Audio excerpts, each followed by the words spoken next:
Baby, get with the times. Right, so we shouldn't get the parachute pants? These are making a comeback. I think. Discover is accepted at 99% of places that take credit cards nationwide. Based on the February 2025 Nielsen report. Stay informed with The Rundown, the daily newsletter from High School OT that delivers high school sports news and insights straight to your inbox.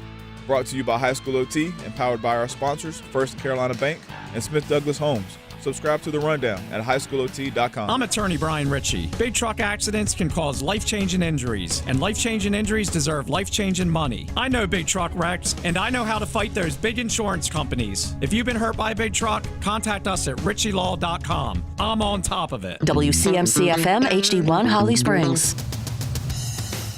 It's McMillan wide left, then Leggett, then Coker. Hubbard, the running back. Young out of the gun. Here's the snap. Bryce looking left, throws. Deep left corner of the end zone. Jalen Coker hauls it in for a touchdown. And the Panthers have the lead with 2:39 to go. Bryce magic is real, and Coker has played the game of his life.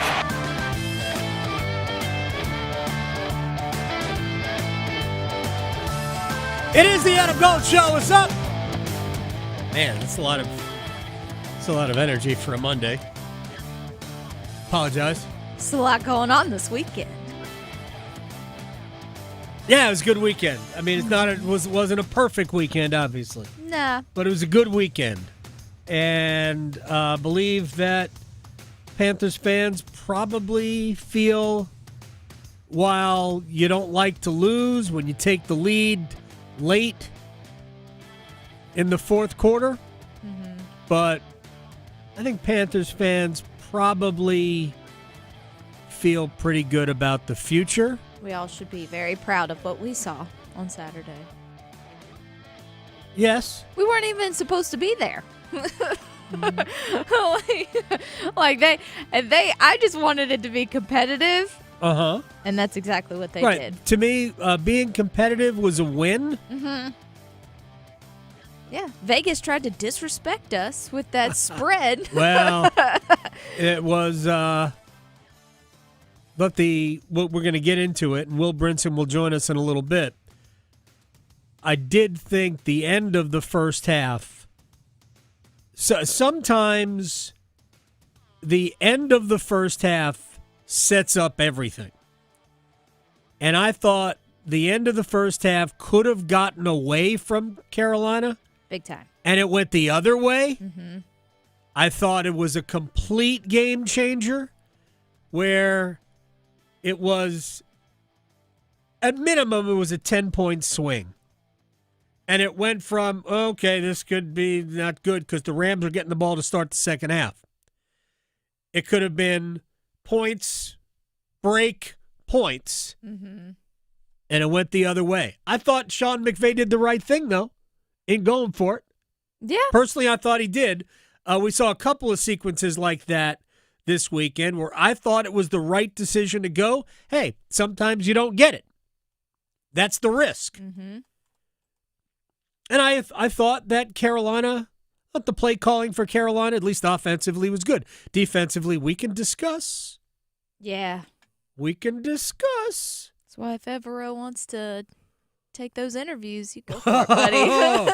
Well, we have the head coach yesterday talking about his year ever. Yeah. And he's on board with keeping him. Yes. Mm-hmm. I guess in the press conference they called him EJ. Whatever. Okay. I don't care. You can call him whatever you want. Yeah. We know who it is. Yeah, and I think Evero had a very good year. I don't think that was a very good final drive. No. I mean, and we could get results, too results oriented, because the result is what the result is. But, yeah, choices. There was a little hot knife through butter there. Yeah. That was just not a lot of resistance. All right, we got a lot of things to do. Will Brinson is going to join us. College football, Andy Staples, second hour, to give you an idea, 120. If you are a huge fan of Andy Staples, and I know you are and you should be, he's with On3. He does a daily video podcast for them. and we'll talk about what we've got coming up. Miami versus Indiana. Mm-hmm. Real, before we start. Wow. Indiana Anybody and watch Oregon. that Friday? Oh, wow, yeah. What a massacre. Woo, man. I'd like to report a murder. Yeah, it was bad. Oregon scored first, right?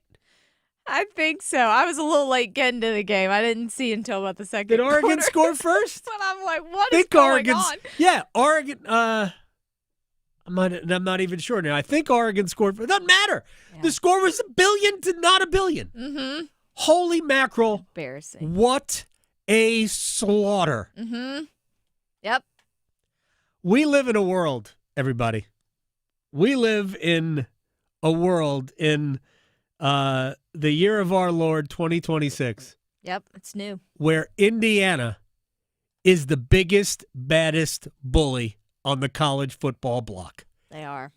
That's where we're at. Indiana. I encourage you to look up the history of Indiana University football. The land of the cornfields. I know, right? It is, I think they have in their history 4 bowl victories. Yeah. Wow. Here we are. Good luck, Miami. That's all I got. Exactly. Good luck, Miami. You're in it? And yeah, I know it's in your stadium, but you don't have enough fans. Although I would imagine Miami fans will show out for this, but I feel like Cristobal's going to be pushing his coaches around again. I'll tell you. Look, Miami's here. And that was a great game. We already talked about it. That was a great game Thursday night. But what Indiana did to Oregon, wow! Mollywop. Whew. All right, let's play. Let's get it started. Let's get it started in here. We're going to check in with our friend Chris McLain, Mac and Bone, from WFNZ in Charlotte. We'll check in with him in the third hour. Hopefully he's getting his nap now. He is. Yeah, good. He is. That's good. Yeah, well, I mean, I actually don't know what he's doing now, but yeah, he just gave in case. He gave me a window that we had to avoid. He'll be prepared. So my guess is that's nap window. Yes. Yeah. So I am, having done the morning shift several times in my career. Same. I don't do nap. I don't do it. No? No. Oh, No. man. I can't. It doesn't help me. For me, I had to, if I did, it had to be before 2. Like 2 to 3 was like, if I didn't do it, that's no man's land. Can't do it. You got to commit to the day. No. I can, first of all, I can get by with less sleep. Okay. Always have been able to do that. Mm-hmm. And if I nap, I will feel like hell the rest of the day. Yeah. So I do not. Yeah. Now I am not above like nodding off during a game, but those are small. That's a quick. That's key. 15 minutes. Yes. Yeah. Refreshers. Yeah. You go too long, you're real quick, lethargic. because obviously we will talk about things. I really needed the Patriots, and I said this to Aileen before the game started, because I was pretty tired. We had a long day. We had a lot of stuff that had to be done, and we did it, whatever. And when the Patriots game was starting, I'm like, I really need New England to blow them out. Mm-hmm. And Aileen said, well, why don't you take a nap during the game and then wake up like in the fourth quarter? And I thought, you know what? That's a good idea. If I fell asleep during the second and third quarters, yeah, I'd probably, if the game was close, I'd see what I needed to see. Yeah. But no. Although the game tried to put us to sleep. I was going to say, you would have only missed like a couple field goals. It tried. But I stayed awake, and then when the Patriots extended the lead late, I'm like, oh, good, we can get to bed. And the game moved quickly, so yeah. I was lights were out before 11. That was good. All right, Panthers lose, but they were game. Mm-hmm. Slow start for the team, for the quarterback, right? It was just not a great start to the game. And it could have gotten away. They were down 14-0, but then, boom, touchdown drive. Got you back in it. Made you feel good. And the Rams were not necessarily pulling away, which was key. Rams led, it was 17-7, right? and I believe it was another turnover, or whatever exactly, I think it was a turnover that happened that gave the ball to the Rams late in the first half. And they went for it on 4th down. They could have kicked a field goal to extend to 20-7, and knowing that you were getting the ball, that would have been fine. But I do think that Sean McVay did the right thing. You have an opportunity to really go for a knockout punch. You have enough confidence in your team. Look, the Rams, I've been saying it all year. I think they're the best team. Yeah. But I have thought, and I've said this for, 2 months, I think the 3 best teams in the NFL were all in the NFC West. They're all 3 alive. And the Bears are alive because the Packers took pity on them, apparently. Yes. We're going to talk about that. We'll probably talk about it more with Will coming up in about, he's on with us like 25. But I thought that the Rams and Sean McVay probably had enough confidence, and it seemed like, even if we don't get it here, blah, blah, blah, we'll be fine in the second half. We get the ball first. So he was going for a knockout punch. Didn't get it. Panthers scored. Touchdown. All of a sudden, what could have been 20, maybe even 24, to 7. Now it's 17-14. And all of a sudden, the second half looks completely different. Yeah. And it played different. The Panthers were the best version of the Panthers until the final drive. And that highlight you heard at the beginning of the show with Bryce Young hitting Jalen Coker, that was a great throw. Oh, Coker was on fire, too. He was. Jalen Coker had such a great game. Mm-hmm. Can I just say that this was the first time? Now, look, I'm not going to lie and say I've watched every Panthers snap this year. But I saw more of, as the kids would say, Dave Canales in his bag than I had seen all year long. Yeah. There was more creativity, it seemed, in some of the route combinations, in some of just the general play design. I really liked what I saw from the Panthers offensively. The touchdown pass, that was also a really good throw. There was a lot of deception in there. Yeah. But a great throw from Bryce to Coker for the score, and all of a sudden, you got 2.5 minutes left. The Panthers are that far from the second week of the NFL playoffs. Mm-hmm. That would have been amazing. And given, well, they would have been on the road because the Bears were going to come back and beat the Packers. But had the Packers, I have beef. Yeah. It could be legit beef. I might be sending a bill if something happens tonight. So if the Packers had won that game later on Saturday night, the Panthers might have been looking at another home game. Yeah. Because 49ers win on the road, right? I know. All right, let me move on. It's close. Let me move on. So anyway, I just impressed with what I saw from Carolina. And, yeah, I think they've got the injury to Ike Ekwonu's not good. No. You don't know how long it's going to keep him out. Bad timing, too. I've got my own thoughts. I don't think – I like Ike Ekwonu. You know where I like Ike Ekwonu? On the other side of the offensive line. Mm-hmm. I think when Taylor Moton ultimately calls it quits, I think Ike Ekwonu goes to right tackle, because he's more of a run blocker than a pass blocker. And I just watch Ike Ekwonu. I don't care what stats say. I watch Ike Ekwonu get repeatedly torched at left tackle. Yeah. I think he would be maybe a top 5 right tackle in the game as opposed to a top 20 left tackle. I'd rather, if I were the Panthers, that's one of the first places I would look to improve offensively would be at left tackle. Anyway, I only had one question after the game. Were you trying to make it easy on the Rams on the final drive? It appeared so. It took 3 plays to gain their first 45 yards, and it looked like one of those drills that you run on Fridays when you're really just letting the offense roll through plays. Mm-hmm. There was no resistance. Guys were 10-plus yards out. Like, you're leaving these huge gaps for Puka to just live in. It was maddening. Now, the touchdown pass that's elite tight end play. Mm-hmm. That is freakishly good. It's a great throw, but also elite tight end play to make the catch, to stay in bounds.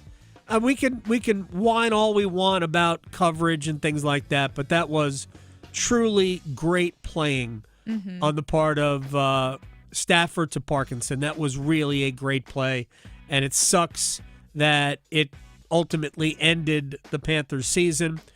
I thought Carolina had 30 seconds to play with at the end, and they really ran what I thought were 4 feeble plays, like nothing. Yeah, the biggest problem, and yes, it had something to do with Icky being out.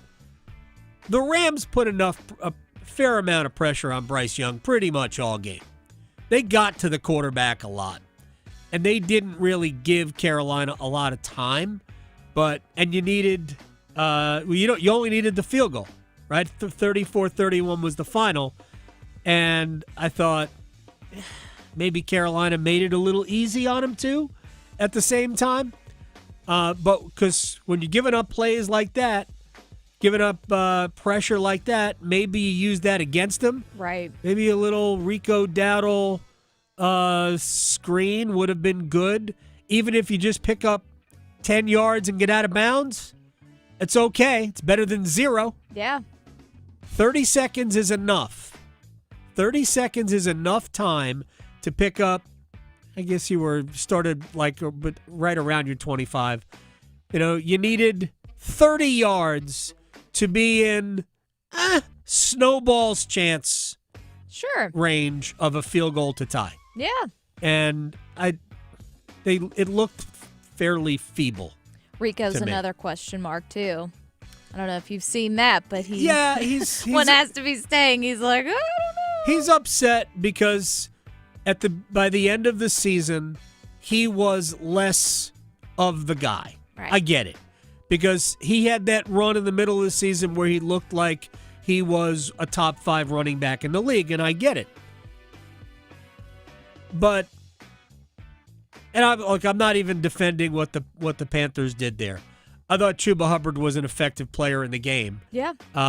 But the truth is that it is unlikely that the Panthers are going to pay Rico Dowdle a lot of money. Mm-mm.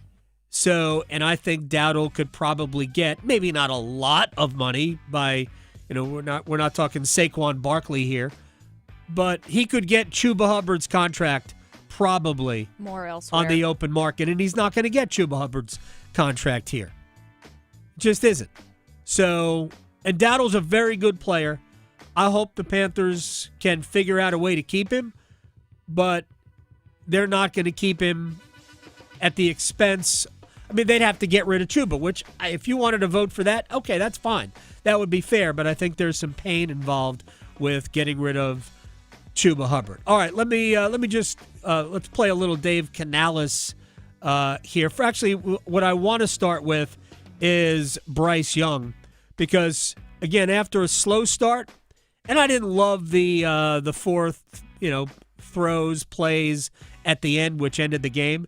But just getting into the playoffs, what that means for Bryce and company. Yeah, it's definitely fuel for us. Again, we know we were right there. We know what it feels like, but we know we're not entitled to anything next year. Again, it's just fuel for us. We have to make sure that that's the standard moving forward, making sure that we're only building and taking positive steps from there. That's going to take a lot of hard work and dedication through the off season. But the special thing about this group is, we all look forward to that work, so I'm excited for it. Yeah, here's Tedero and McMillan, the wide receiver on Bank of America Stadium. Yeah, Bank of America Stadium was definitely in that mode last night. It was loud, filled to the brim. Obviously, the legends came through. It was hyping up the crowd. So, I'm looking forward to playing that in that environment next year.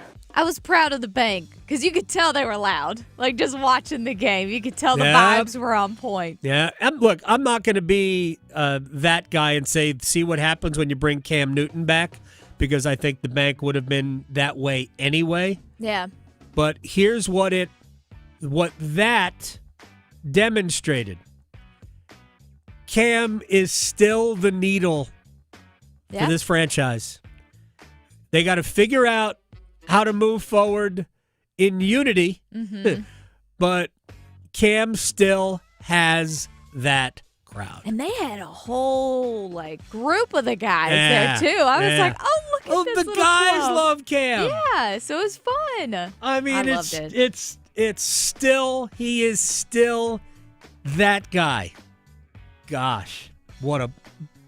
I like that jacket he was wearing too. Did you like that or whatever Aaron Andrews was wearing on the sidelines? That fluffy thing? She looked like she was swallowed by a polar bear. A Muppet. Yeah, I know. Seriously. But it looks like something I would own too. I have so many crazy fluffy things. Yeah, I know. So I don't hate it. Good game there, girl. No, I didn't hate it. Yeah. I didn't hate it at all. By the way, I am a huge fan of Aaron Andrews. Yeah. She used to, the first time I saw Aaron Andrews, ABC had hockey. Now they do again, yes. right? But this was the first time ABC had hockey. She was a sideline reporter for their coverage of the NHL, and she was great. Yeah. She is legitimately good at the most difficult job in broadcasting.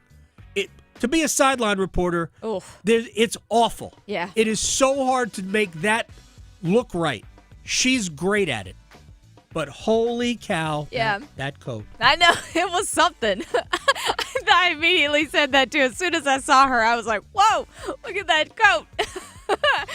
Is she under there? I know. Is it just a head? I know. It's just her head inside a polar bear. It looked like one of those Swiffer dusters or something. Like, that's perfect. Just walk around your house and rub up against the wall. That's you're perfect. just cleaning everything. Really was. It was just amazing. Anyway, real quick, let me run through Green Bay.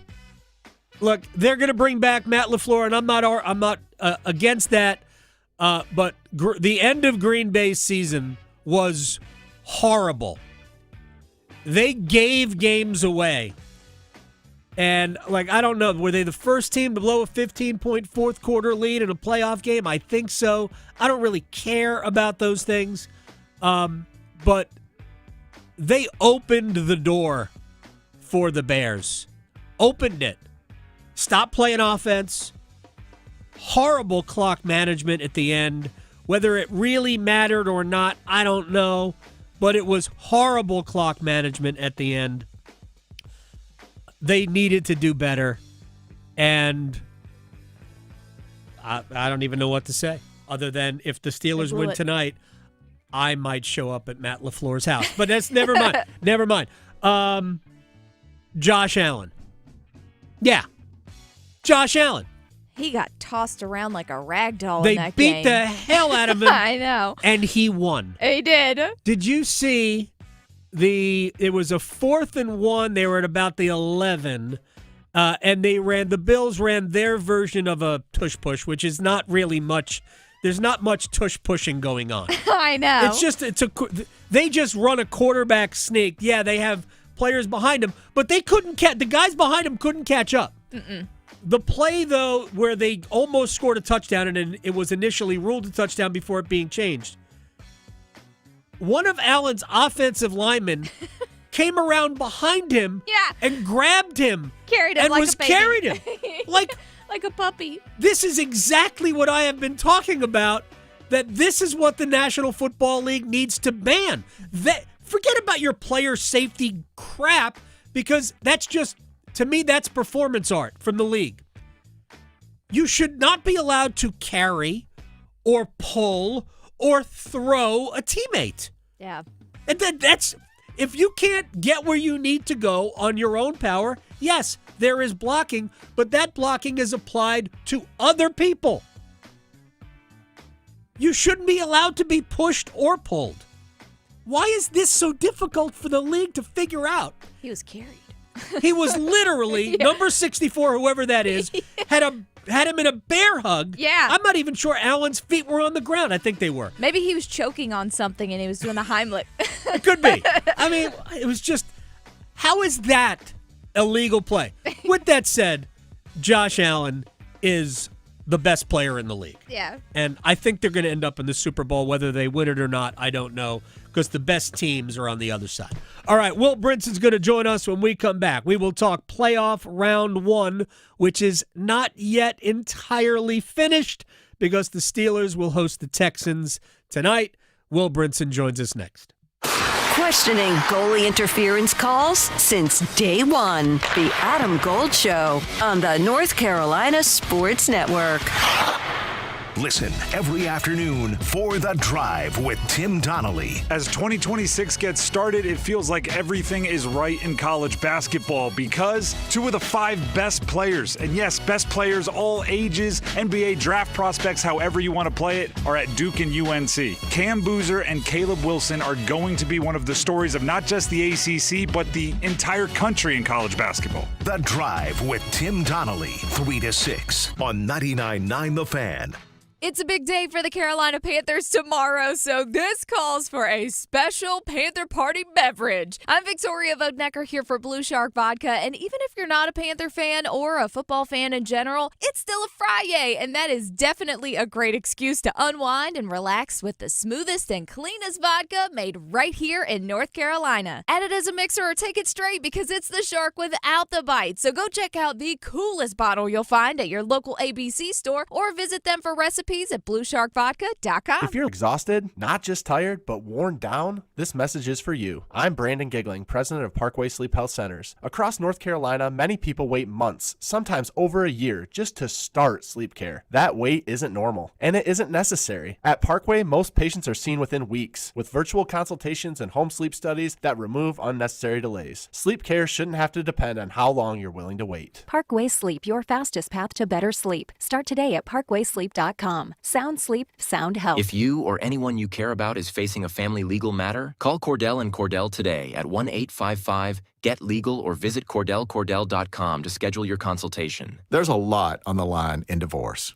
This is Joe Cordell of Cordell & Cordell, the largest family law firm in the country, with over 35 years of helping clients navigate divorce. But being big doesn't mean less personal or less local. Our attorneys live and work in your community, and as neighbors, they understand the challenges your families face. Divorce touches all areas of your life: your home, savings, retirement, and of course, kids. So when you find yourself facing divorce, you need a partner you can count on. Visit CordellCordell.com to schedule your consultation. If you or anyone you care about is facing divorce, contact Cordell and Cordell today. With over 100,000 clients served, we understand the challenges you're facing on a personal level. Call Cordell and Cordell today at 1-855-GET-LEGAL. That's 1-855-GET-LEGAL. Joseph Cordell, licensed in Missouri and Illinois. CordellCordell.com. Soundstation and Security, your automotive and audio experts. Car audio, car video, home theater, wheels and tires, and so much more. Plus, did you know Soundstation and Security offers full service for your vehicle? Alignments, inspection, oil changes, window tinting, and custom exhaust. And with a variety of financing options, Soundstation and Security can help you get what you need today. 2 locations, downtown Smithfield and on Glenwood Avenue in Raleigh. Soundstation and Security. Visit myhotsound.com.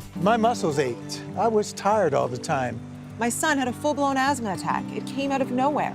The unsettling thing about some symptoms is I had a fever and these terrible headaches. you don't always know what's causing them. It was Lyme disease from a tick bite. I had West Nile virus from a mosquito. He had a reaction to cockroach allergens. Threats to your health can come from unexpected places. Get the facts. Visit pestworld.org. A public service message from the National Pest Management Association. Oh, could this vintage store be any cuter? Right? And the best part? They accept Discover. Accept Discover? In a little place like this? I don't think so, Jennifer. Oh, yeah, huh? Discover's accepted where I like to shop. Come on, baby, get with the times. Right, so we shouldn't get the parachute pants? These are making a comeback. I think.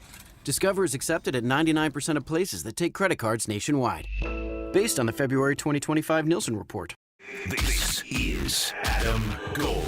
He doesn't have many years to choose from. No, and part of that was COVID. Nobody's picking COVID. COVID was a great year. Yeah. Look, if you invested in Zoom, Oh, that was a good year. you had a good year during COVID. Yep. The Adam Gold Show.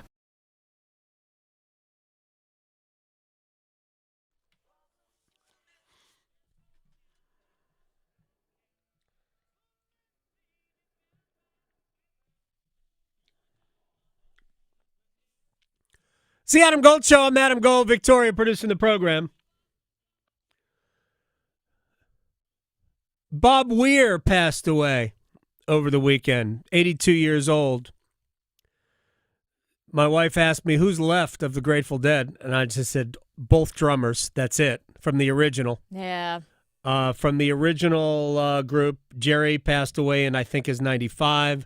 Phil Lesh, the bassist, in 24. Bob Weir this weekend. And Ron McInerney, Pigpen, back in the 70s.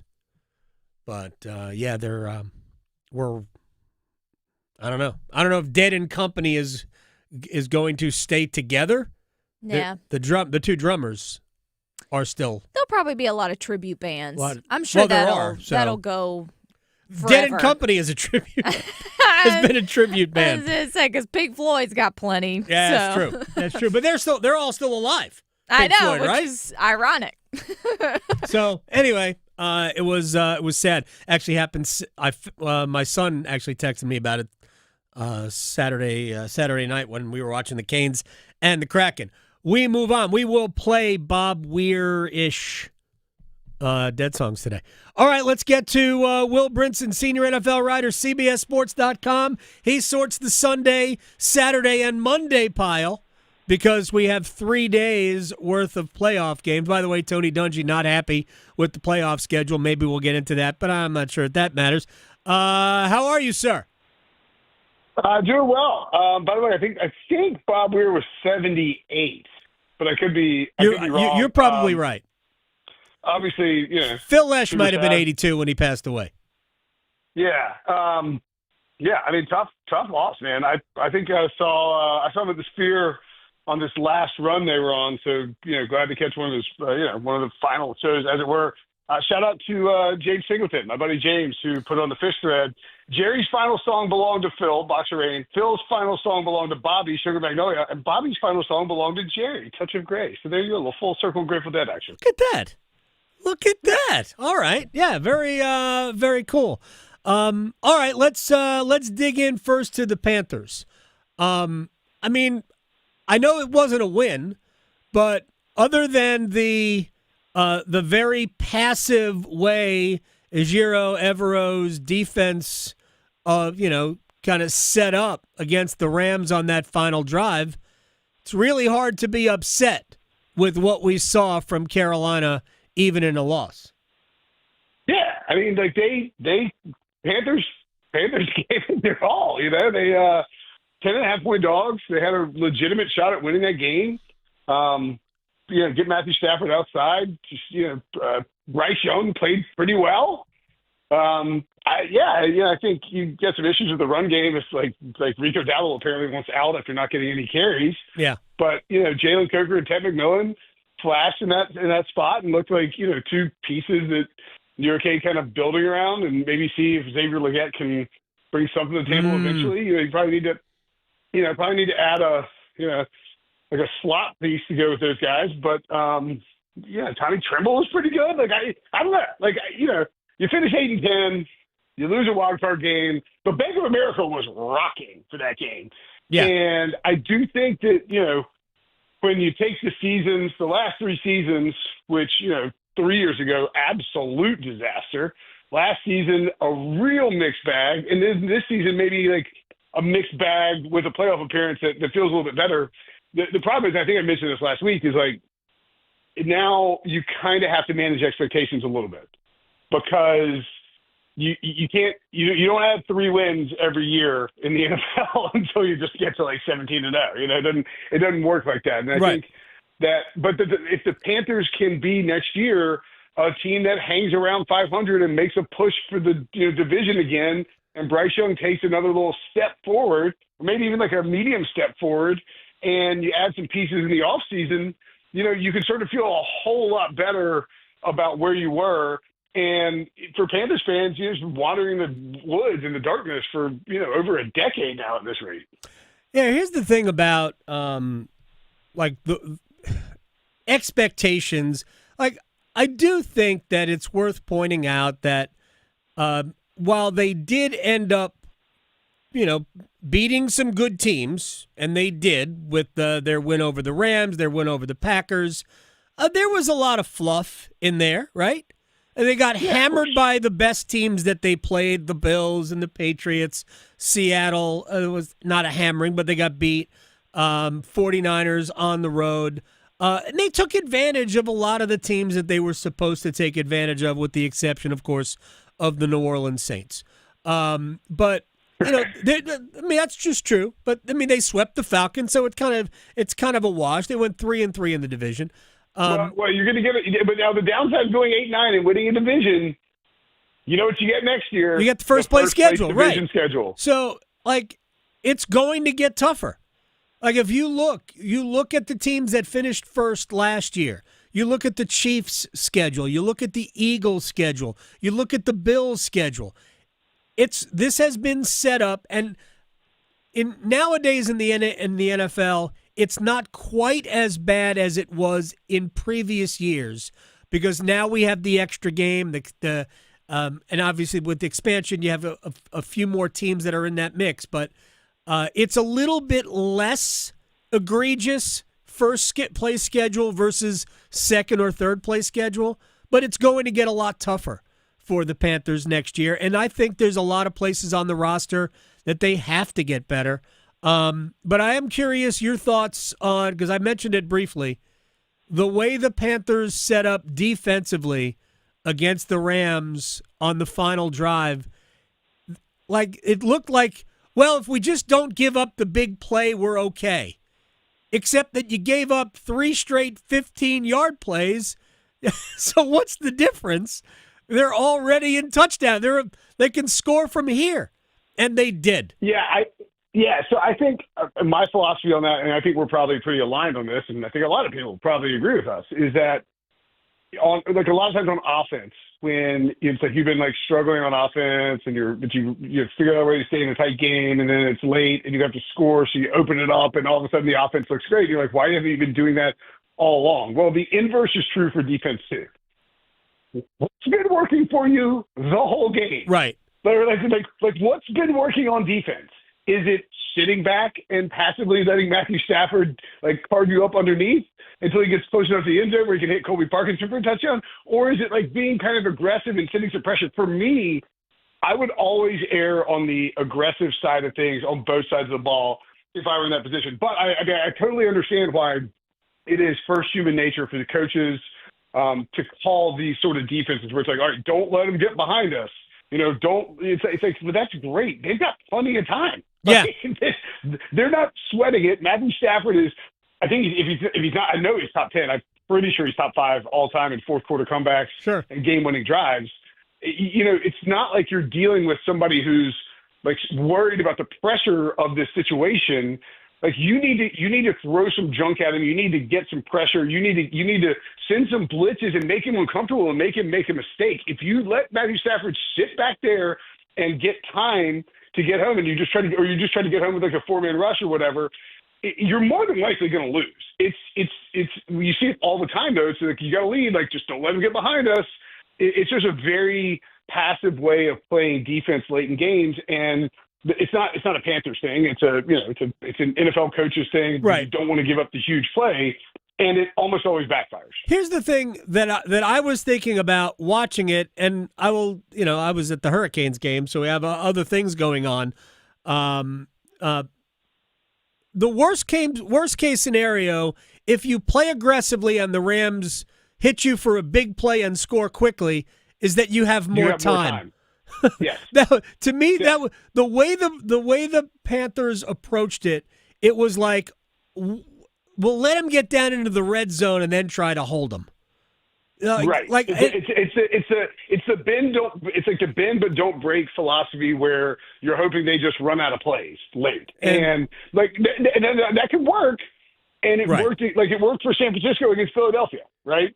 Where San Francisco's like, okay, we just Philly's taking their time, they're getting down there, and then Philly was a little too conservative, I thought. But like in this instance, you're not talking about an Eagles offense that has been struggling in the past game with 32-mile-an-hour wind. You're talking about the guy who's going to win MVP with the best receiver in football, all due respect to Jackson Smith and Jigba, and a plethora of other weapons, whether it's Devontae Adams or these like four, Caucasian tight ends, the Fergusons, as we like to call them, that he's got. It's like you're just, and on top of that, maybe the best offensive, one of the best offensive minds in football, calling plays and being more aggressive because they know they have to score a touchdown. So it's like, yeah, you can, when you, like the analytics and just the general thought process, it all needs to factor that in when you talk about how you approach these late game scenarios. And I think in that case, not ideal for Carolina. And you just like, look at the Chargers and the Patriots.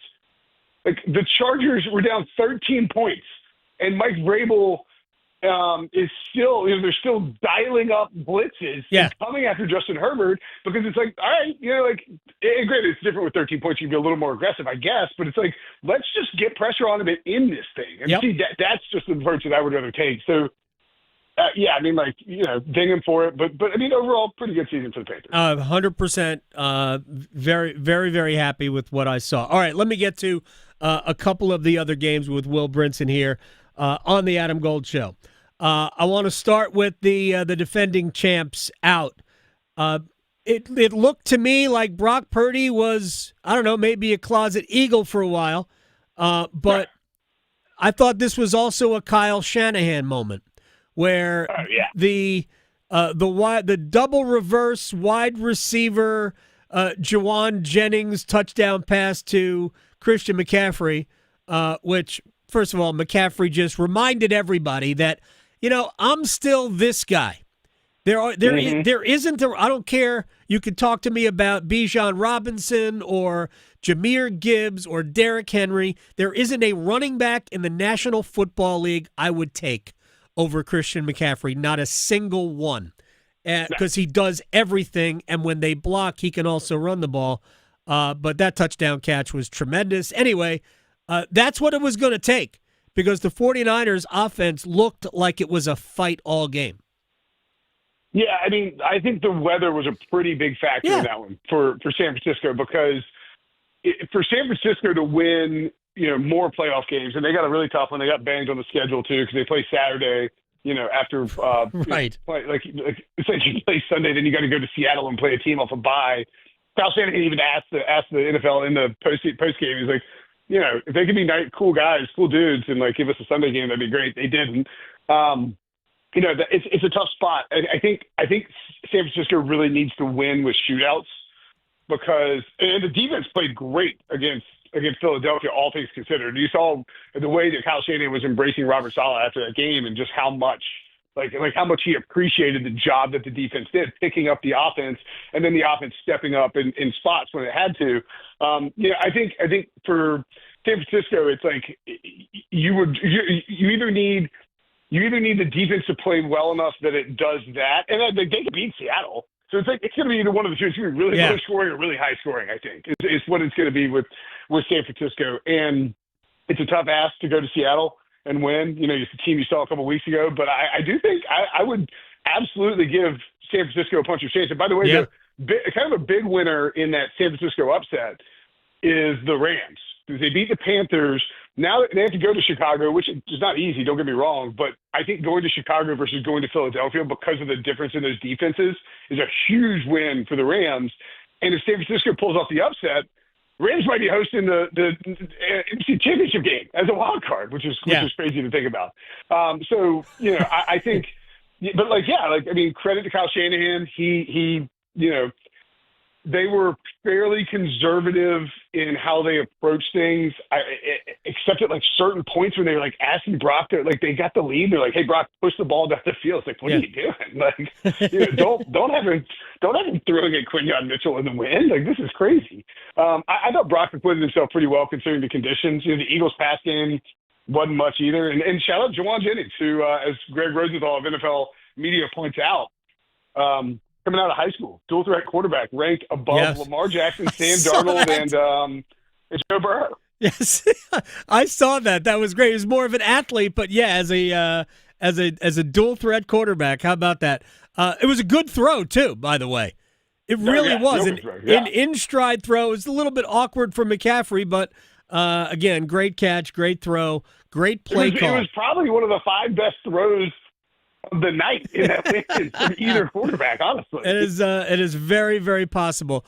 We don't have time to get into the drama that was on the Eagles sideline because I want to ask you about Josh Allen and the Bills. I don't think the Bills are great. I really don't. But it doesn't matter because I think Josh Allen is going to the Super Bowl, and he did it again. I couldn't even tell you a player not named Josh Allen that did anything in the game. All I can remember is number 17. Dalton Kincaid had a touchdown, but, the 2 biggest catches from Bills wide receivers in 2025, in the year of our Lord 2025, came with Brandon Cooks and Keon Coleman, which is – and Khalil Shakir had, I think 35 catches for 78 yards or something like that. It's not a very good wide receiver core. They can't stop the run. The secondary is pretty good, and I think Jacksonville really screwed up by not. They should have run the ball 30% more than they did against Buffalo. They were gashing them on the ground, and then Trevor Lawrence had some mistakes too, of course. But I thought Jacksonville acquitted themselves well. Josh Allen just decided he's going to go Superman. I mean, they nearly concussed him. They nearly broke his leg. He already had a bum ankle. He mashed his hand on an offensive lineman's helmet, and he suffered 4 injuries in that game, and he still was dragging dudes 8 yards into the end zone at the end of the game. This is where the AFC kind of came down to is it is wide open unless Josh Allen goes Superman, and if Josh Allen goes Superman, then the AFC is a lot less wide open because the Bills, even for all their flaws, they can walk to not walk to the Super Bowl, but they can drag everybody else, shrug them off, and take them to go to the Super Bowl. He's the best player in the league. Josh Allen will be in the Super Bowl with the Bills. I agree with you. I think it's Bills-Rams. But I will say this, Kyle Shanahan, when he has made the playoffs with San Francisco, they have gotten at least to the conference championship game. So a Rams-49ers NFC championship game could be epic. All right, we have very, very little time here. But what chance do you give the Steelers tonight? And I'll just say this, if the Steelers win, I'm going to be really mad at Matt LaFleur. Why are you going to be mad at Matt LaFleur? Nothing that a 6-leg parlay wouldn't have handled. Oh, yeah. That's a tough beat. I think the Steelers are going to win, personally. I do too. So the Texans are one of the 2 best defenses in the league, along with the Seahawks probably. The thing the Steelers do is that in 4 of their 5 last games, the ones in which they win, Kenneth Gainwell has I think he's averaging 8 targets a game. Yeah. And they just dink and dunk the ball, get it out quickly, utilize all these tight ends, just kind of hang around. And I think if you're Pittsburgh, if you're Houston, kind of the one team you don't really want to see is Pittsburgh, right? Pittsburgh's just going to hang around and probably not make a lot of mistakes. If C.J. Stroud makes a mistake, all of a sudden you can capitalize on that. T.J. Watt played well in his return from injury, and Cameron Hayward has been unbelievable over the last month or so. He's playing like a man possessed, and so I give Pittsburgh very much a real shot of winning this game. I do too. Will Brinson, my man, I will talk to you next week. All right, buddy. Talk to you next week, man. Thank you. Will Brinson, senior NFL writer, CBSSports.com. One-timers next. Because your fantasy football team needs all the help it can get, the Adam Gold Show on the North Carolina Sports Network. Adam Gold here from my friends at FanDuel, America's #1 sports book. The final wild card matchup is tonight, and FanDuel is turning on playoff mode. All customers get a Profit Boost pack every NFL playoff game day, and tonight you will find a pack loaded with multiple Profit Boosts waiting for you in the app. The greatest app ever. Steelers, Texans. I don't know how, but I like the Steelers tonight. So take your shot. FanDuel.com/local. FanDuel.com/local. FanDuel is an official sportsbook partner of the NFL. Grab your Profit Boost pack every NFL playoff game day. FanDuel. 21 and over and present in North Carolina. Opt-in required. Bonuses issued as non-withdrawable Profit Boost tokens. Restrictions apply, including any token expiration and maximum wager amount. See terms at sportsbook.fanduel.com. Gambling problem? Call 877-718-5543 or visit morethanagame.nc.gov. According to the latest report on farmland loss in the United States, North Carolina ranks second in the nation in potential agricultural land loss by the year 2040. Together we can protect our family farms even as North Carolina's population continues to grow. Learn more about preserving your family farm at the Southern Farm Show in Raleigh, February 4th through the 6th by visiting the booth for the Farmland Preservation Division of the North Carolina Department of Agriculture and Consumer Services. And see more at ncadfp.org. Did you know Medicare fraud is costing us $68 billion a year? The NC Department of Insurance Senior Medical Patrol Program's goal is to reduce Medicare fraud, waste, and abuse. If you suspect any billing or Medicare fraud issues, we're here to help. Contact SMP today at ncshiip.com or call toll-free at 855-408-1212. Project supported by grants from the Administration for Community Living. Contents do not necessarily represent official views of, nor an endorsement by ACL, HHS, or the U.S. government. Sometimes the simplest steps make the biggest difference. Washing your hands often, staying home when you're sick, and talking with your health provider about vaccines. Help keep your family protected against the flu, RSV, and COVID. Simple steps, big protection. Defend yourself. Get vaccinated to protect you and your family from respiratory illnesses this season. Visit myspot.nc.gov to find yours today. Brought to you by the North Carolina Department of Health and Human Services. If you pay your city or town for electricity, you live in a public power community. Public power communities provide electricity to families and businesses from a locally owned and operated system. Public power systems are not-for-profit and provide electricity at affordable rates with unbeaten reliability. Your local public power provider invests in your community, providing local jobs and supporting your local economy. Electricities of North Carolina is the energy behind public power. Learn more at electricities.com. And we're live here outside the Perez family home, just waiting for the... And there they go! Almost on time this morning. Mom is coming out the front door strong with a double-arm kid carry. Looks like Dad has the bags. Daughter is bringing up the rear. Oh, but the diaper bag wasn't closed. Diapers and toys are everywhere. Ooh, but Mom has just nailed the perfect car seat buckle for the toddler. And now the eldest daughter, who looks to be about 9 or 10, has secured herself in the booster seat. Dad zips the bag closed, and they're off. But looks like Mom doesn't realize her coffee cup is still on the roof of the car. And there it goes. Oh, that's a shame. That mug was a fam favorite. Don't sweat the small stuff. Just nail the big stuff. Like making sure your kids are buckled correctly in the right seat for their age and size. Learn more at nhtsa.gov/the right seat. Visit nhtsa.gov/the right seat. Brought to you by NHTSA and the Ad Council. This is Adam Gold. We're going to have Seth on the show next week when he gets back from vacation. He was by a pool. What are you doing?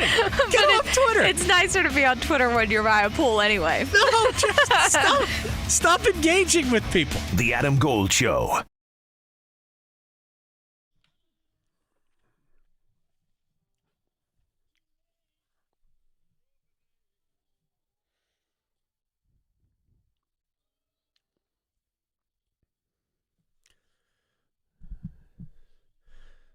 It's the Adam Gold Show. I'm Adam Gold, Victoria producing the program.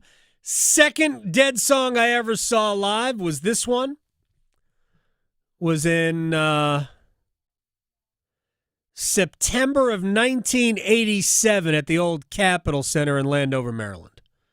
First song I ever saw was Ico. That's the song they open with. This was the second song in the first set. Fun little fact. Bob Weir, who passed away on, I guess it was Saturday. That's when I heard it, when I was informed of it. All right. Time for one-timers. Next. Or this. Now. Not next. Now. Well, kicking things off with our one-timers, Luigi with the squeegee. They want to know, Panthers, do we go after a star DE? Hurricanes, do we do anything before the trade deadline?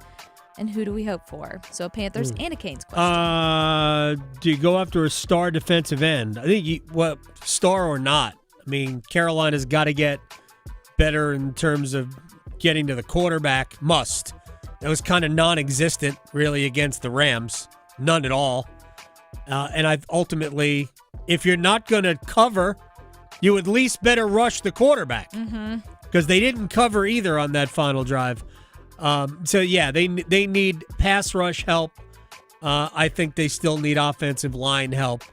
The roster still needs to get better throughout. There's a lot of different areas where they can get better. Who for the Hurricanes? Don't know. But I've been saying it all along. They need I think this team needs a true 2-center to win the East. Well, next up, you'll like this one because they say it was a great weekend for soccer. I watched none of it. But Adam, did you enjoy the FA Cup win by Wrexham as much as they did? Followed it online. Had a 2-0 lead.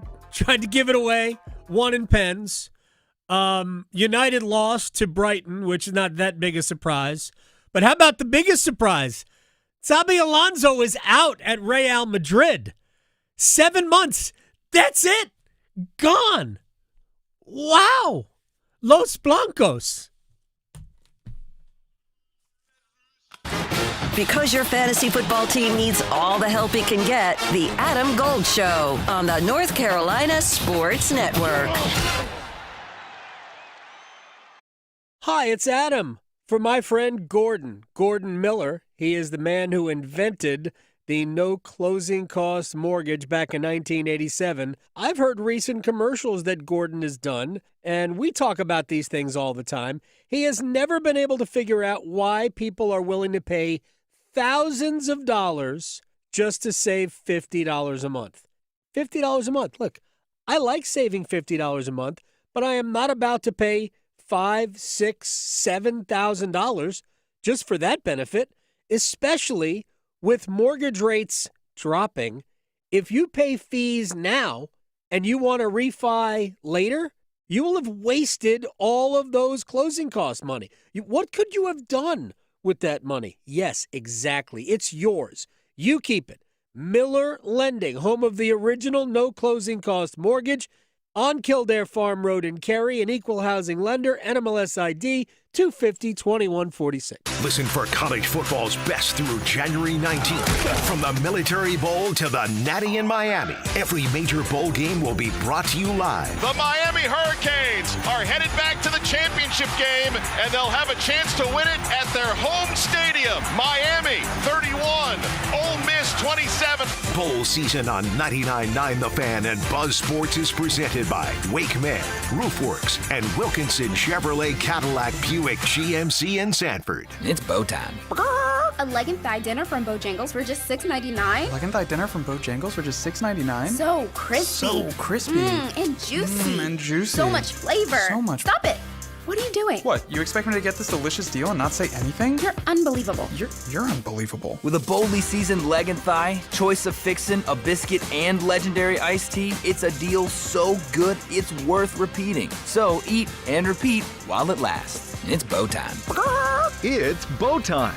Dine in, drive through, or tap your favorite delivery app and have Bojangles come to you. Satisfy your craving for flavor right now with Bojangles 2-piece dinner. 2 pieces of Bojangles dark meat chicken, your choice of fixin', a biscuit, and iced tea for just $6.99. That's right, just $6.99 for limited time at participating Bojangles. What are you waiting for? When you're hungry, it's always bow time. I think it's just vapor. Vaping is safer than smoking, isn't it? There's really not even that much nicotine in them, right? One vape pod has as much nicotine as one pack of cigarettes. My kid? My kid knows it's dangerous. 5.4 million American kids vape, and most think it's harmless. Get your head out of the cloud. Talk to your kid about vaping. Visit talkaboutvaping.org. That's talkaboutvaping.org. Brought to you by the American Lung Association and the Ad Council. In World War I, American fighter pilots covering a plane's rear position coined the phrase, "I've got your six," to mean "I've got your back." Through their service, veterans have our backs. Now we should have theirs. Learn more at gotyoursix.org using the number 6. Kids across America are going to school hungry.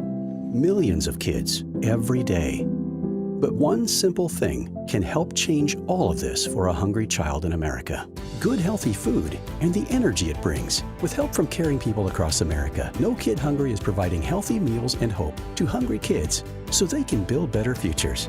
To learn more about ending child hunger in America, go to helpnokidhungry.org today. I'm attorney Brian Ritchie. Workers' comp can be tricky, but my law firm will be on top of all the complicated paperwork and sneaky deadlines so that all of your I's are dotted and T's are crossed. If you've been hurt on the job, I'm on top of it. Contact us at ritchielaw.com. Broadcasting live from the Lenovo Studios. WCMC HD1 Holly Springs. 99.9 The Fan. The Triangle Sports Leader. Young out of the shotgun. Takes the snap. Steps up in the pocket. He's got room to run. Bryce will take off. He's got the 10. He's got the 5. Dives toward the end zone. Touchdown. Bryce Young. 17-13. These Cardiac Cats are right back in the game.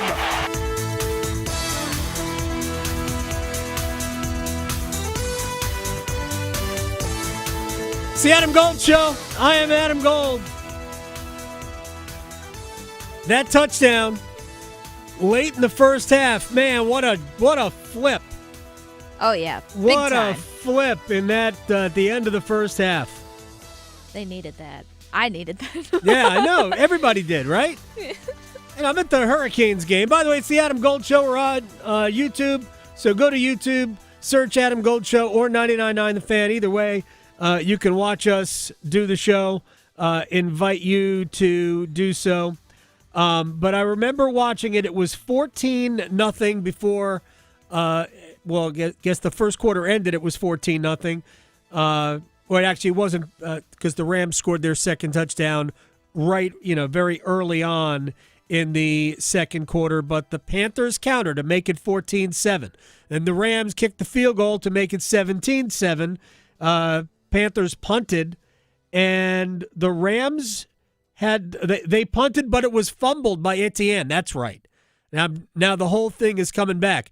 The punt hit Etienne in the face. Yeah, right in the face. Dude. Yeah.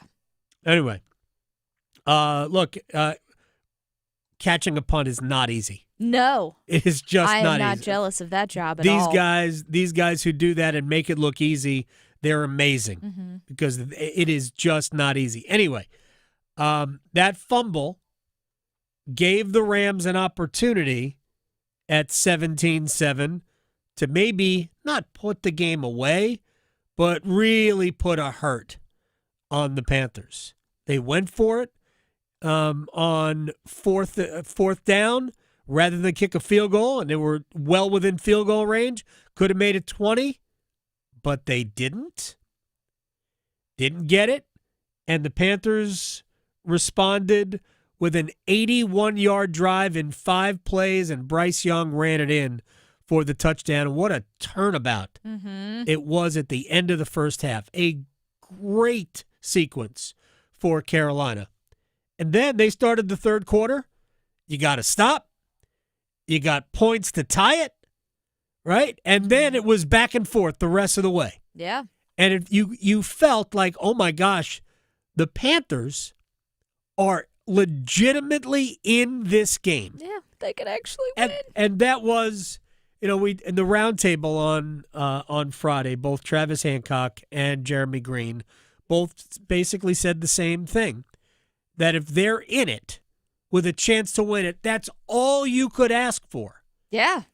And I agree, and there is no moral victory. Nobody should be happy that the Panthers were in it and lost because you had the lead late. It wasn't like you battled and they tied it. You had the lead, and I thought it was really awful the way they almost invited the Rams to score. Yeah. Like, I get Jacksonville allowed the Bills to score that touchdown on first down, right? After Josh Allen had gotten it to the 1, there was a minute left, and Jackson was like, well, he's going to score. So let's just let it happen now so we have more time. So they lined up and made it look like they were going to try and stop them, but they didn't. They backed away. Buffalo scores. Now Jacksonville had plenty of time for Trevor Lawrence to throw an interception on first down, which is what happened. Yeah.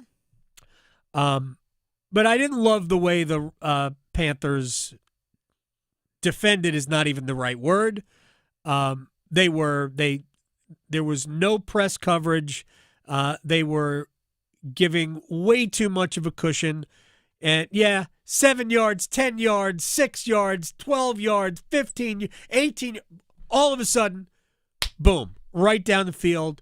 It took 6 plays, and they were inside the 20, and then the first play in the red zone, Stafford to Parkinson for the touchdown.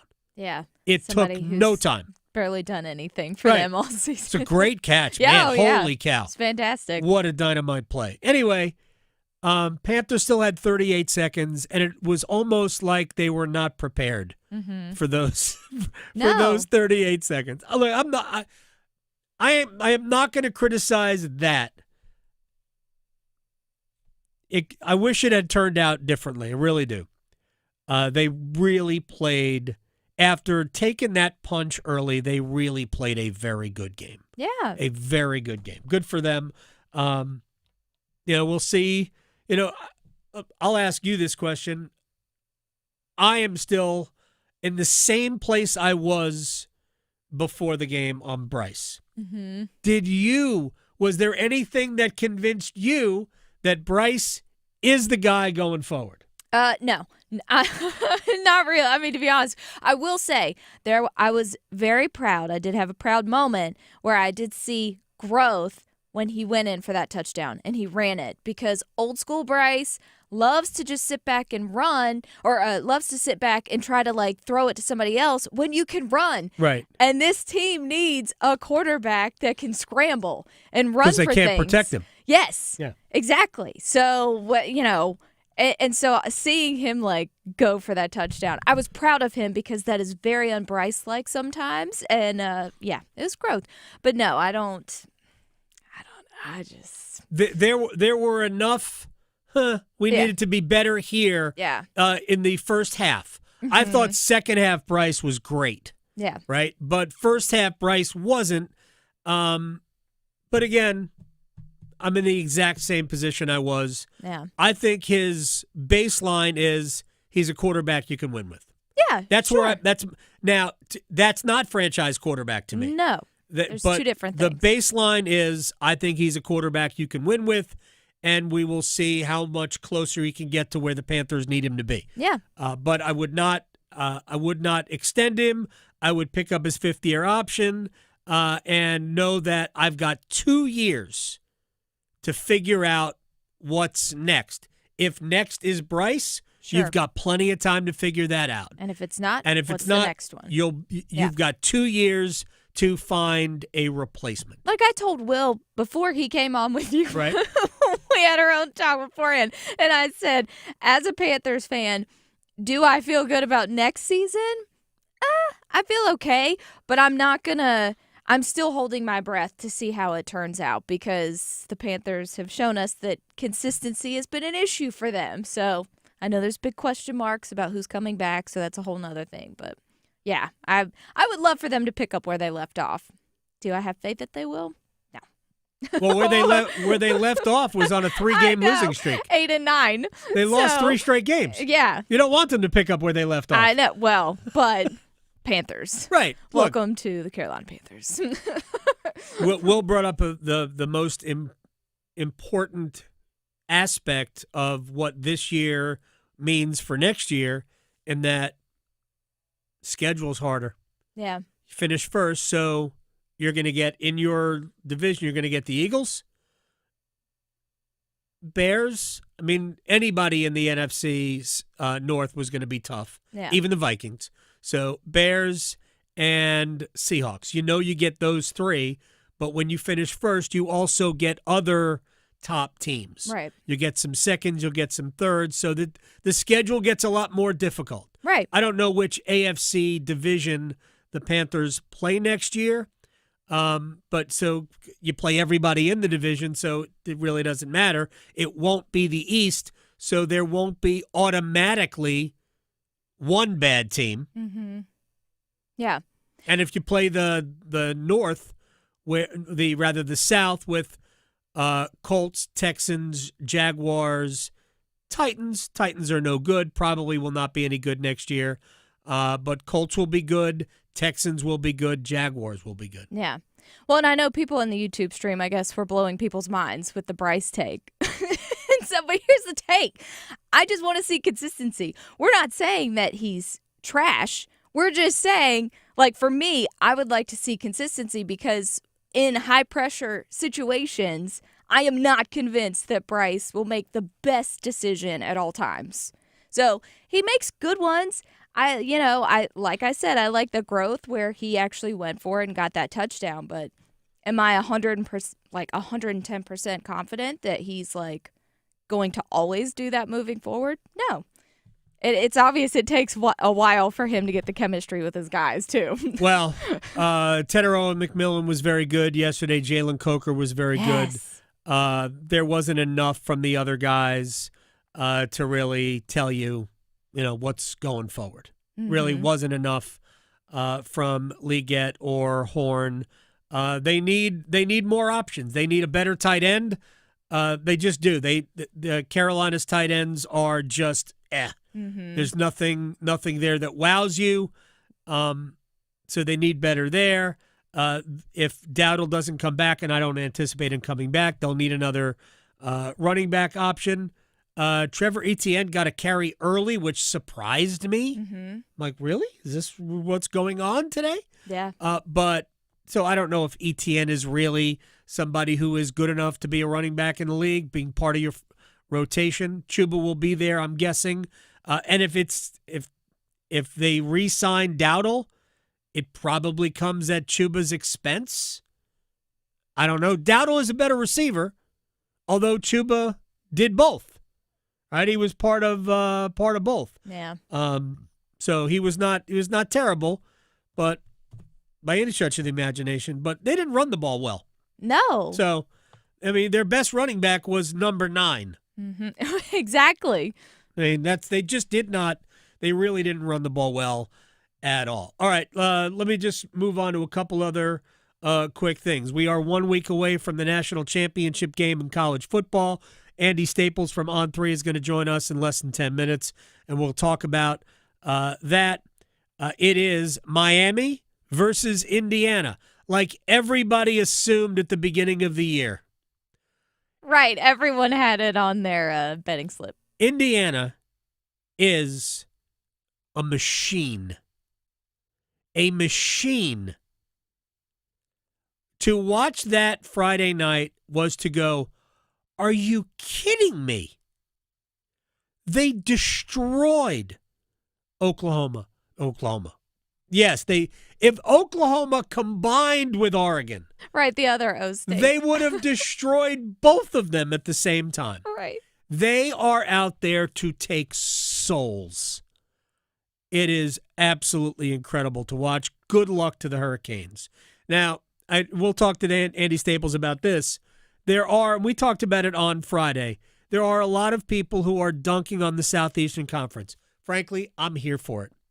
I'm here for humiliating the walking, talking arrogance of SEC fans. I'm here for it. But a lot of it is disingenuous. A lot of it is just dunking to dunk. And like the reality is the SEC never had one of those top teams this year. The closest thing was Georgia. But even when you watch the Bulldogs, you went, yeah, they're not the same. They're not the same. They didn't have a great passing game. They didn't have all facets. And so that doesn't mean that Miami would have beaten them, by the way. Not suggesting that. But it just said that, yeah, Georgia kind of was vulnerable. And they got beat by Ole Miss. And Ole Miss nearly beat Miami, by the way. But it's going to take something otherworldly to beat this Indiana team in 1 week. Holy mackerel, what an eye-opener that was. An absolute eye-opener in that one. All right, the only other thing that I wanted to get to right now before we break and talk to Andy Staples, very quickly, Hurricanes tonight. Freddie Anderson in the starters crease, right? We'll have Anderson tonight, Bussey on Tuesday in St. Louis. Didn't really matter who played which of these games, right? My guess is Friday night at Lenovo Center, it'll be Brandon Bussey. And maybe it's because they don't want Bussey to go Monday to Friday between starts. I don't know. Or it could be just that for now, we're going to go Freddie and Brandon. But I'm pretty sure that Bussey, based on, who we'll see what happens tonight and tomorrow, I think Bussey is the favored of the two goalies. He'll go Friday.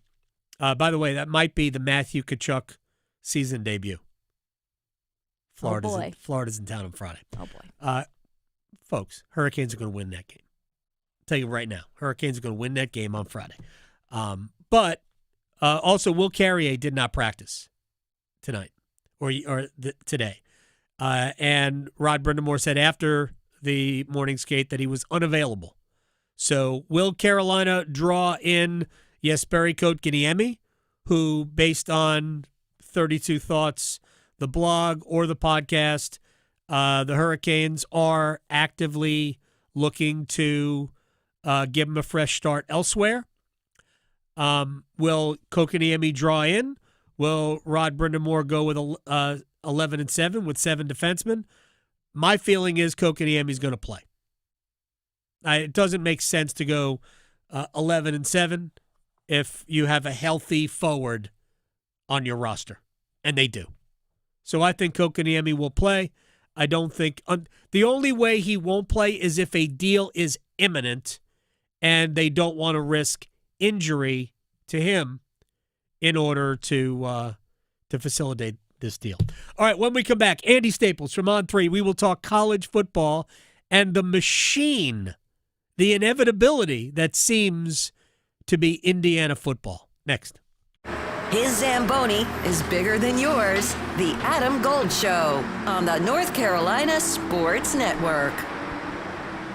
It's a new year, a new week, and maybe it's time for a new beverage. I'm Victoria Vodnecker here for Blue Shark Vodka, and if you have not seen or heard of this locally owned, family-operated North Carolina business, well, you're missing out. Blue Shark Vodka is the smoothest and cleanest vodka made from 100% non-GMO sweet Carolina corn, and having their signature bottle with the 3D shark swimming around at the bottom will stand out on any shelf. So go check them out for yourself at your local ABC store or visit their website for tasty recipes at BlueSharkVodka.com. Hey friends, Paul Weihander from 99.9 The Fan for FanDuel. The final NFL wildcard matchup is tonight, and FanDuel is turning on playoff mode. All customers get a profit boost pack every NFL playoff game day. And tonight for the Houston Texans-Pittsburgh Steelers matchup, you'll find a pack loaded with multiple profit boosts waiting for you in the app.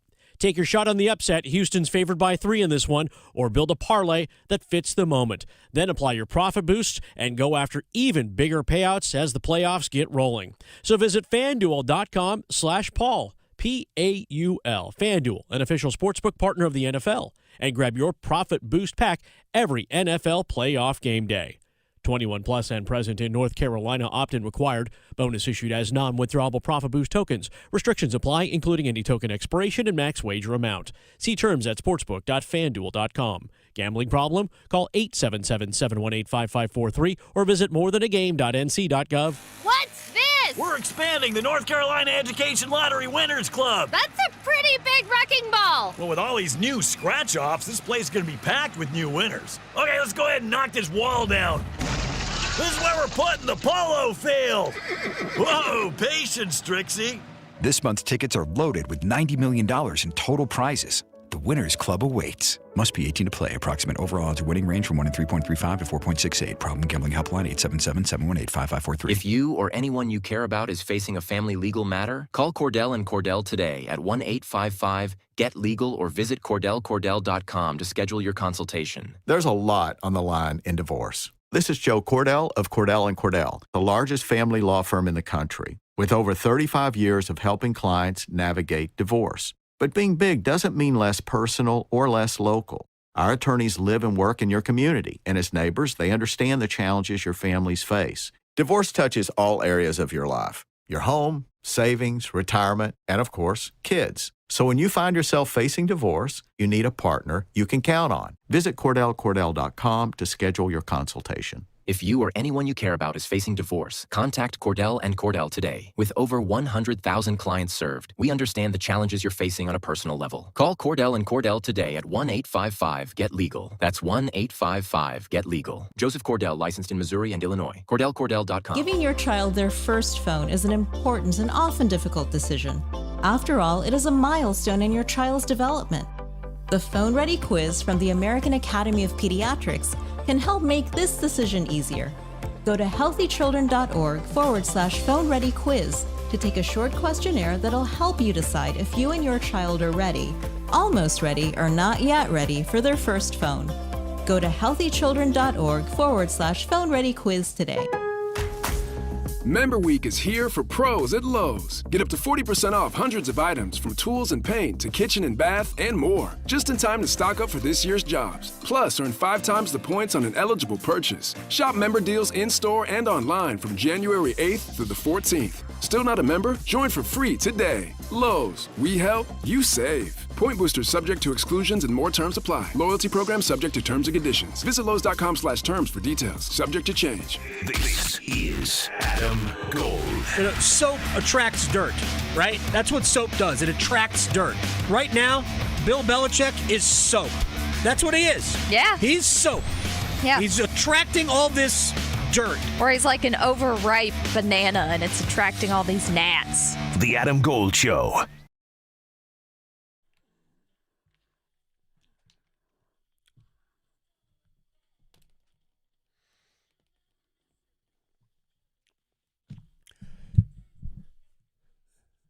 It's the Adam Gold Show. I am Adam Gold, Victoria producing the program. Joining us now from On3, the YouTube show is great. Andy Staples, I see it in clips because your show gets in my prep time. But I appreciate you and Ari, although I have not ever spoken to Ari Wasserman. But how you doing? I'm good. Yeah, you need to have Ari on. He would love your show. Would he? Oh, okay, absolutely. Well, Andy Staples, I appreciate. Adam, I don't say yes to every radio interview. Only the finest hosts. Yeah. Thank you so much. I'm blushing. Happy New Year to you. I don't know if I'm beyond the line of demarcation or not. Yeah, I don't know. All right. So, what are we watching with Indiana, Andy? Because they are not out here messing around at all. They took Oregon's heart out in the second quarter. They just said, this is over. They look like they are inevitable. Yeah, they look like an absolute machine. Though, I will say, Miami is kind of built to put up a fight against them. And I hope that's what happens. I hope we get a good game because, Miami built very stoutly on both lines of scrimmage. I think you could probably see a game that looks somewhat similar to the Miami-Ohio State game or the Indiana-Ohio State game in the Big Ten Championship, which, Indiana did win that game, but it was 13-10, and it was a struggle for them, which they didn't really struggle with anybody all year except Iowa and Penn State and Ohio State. So, they have been played close, and the teams that play them close, especially Iowa and Ohio State, really good in the trenches, really conservative, fairly conservative game plans where they are going to try to limit mistakes. They're going to try to possess the ball for as long as they can. And obviously this is what Indiana tries to do too. So there's a little bit of a Spider-Man meme going on here, but what Miami's going to need is an almost mistake-free game from Carson Beck because Fernando Mendoza is the better QB in this matchup. It is kind of amazing. Does the ACC get to claim anything with Fernando Mendoza, considering he was at Cal? I mean, the fact that it's Cal, I'm with you. Yes, I realize Cal's an ACC school. Yeah. And, he played for Cal in the ACC. Yeah, probably not. Yeah, and the craziest part about all this is Fernando Mendoza is from Miami. I know. His father played with Mario Cristobal at Columbus High School. So, and look, Miami did go after Fernando Mendoza in the transfer portal. So it's not like they just ignored him and were like, oh, you stink, we don't want you. Right. They did want him, but their quarterback situation was a little bit muddy at the time. Indiana's was pretty clean, and Indiana presented a very good opportunity. Georgia also went after Mendoza in the portal too, but he clearly made the right choice because he's been amazing in that offense. He's got great receivers to throw to. The line is fantastic. I love the Indiana offensive line. That's my favorite part about this game is I love both these offensive lines, and I think that's why I'm excited. I think a lot of people are looking at this and going, oh, Indiana's going to kill them. I really don't think so. I think this is going to be a fun game. It's hard. Andy Staples from On3 is joining us here in the Adam Gold Show.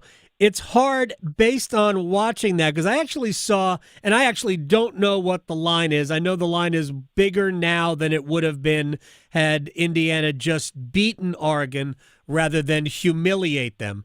But I saw prospective lines before either game was played last week, and the line was Indiana -5.5 if it was an Indiana-Miami matchup. I'm sure it's bigger than that. I haven't seen it. It was 7.5 Friday night after the Indiana game ended. That's not bad. That was what they set the line at. That's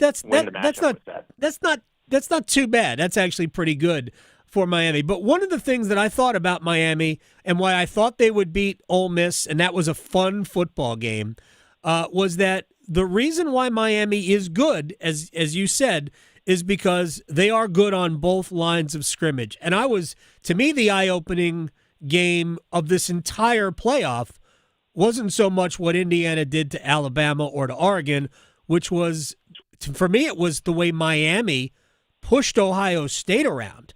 That is where I get back to at the beginning of the season thinking that, Miami's legitimately good. And that game kind of reaffirmed it for me that, all right, this is who Miami is because they were able to be so good, so controlling on both lines of scrimmage. Yeah, and Miami had to play a little more of a shootout against Ole Miss, mostly through the fault of Miami. Yes. They got a little cute at times. They had some mental mistakes. They had some penalties. They had 4 dropped interceptions. They played about as poorly as you can play and win a game against a really good team.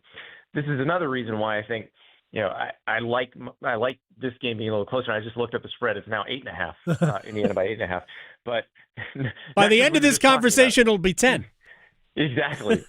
So, but I think you're going to see a game plan from Miami very similar to what they employed against Texas A&M and against Ohio State, which they will not deviate from unless Indiana punches some in early, which is entirely possible because Indiana has a more complete offense than either of those teams do. And I realize I'm saying that about Ohio State, but I trust Indiana's run game more than I trust Ohio State's run game. I trust Indiana's offensive line more than I trust Ohio State's offensive line. Indiana.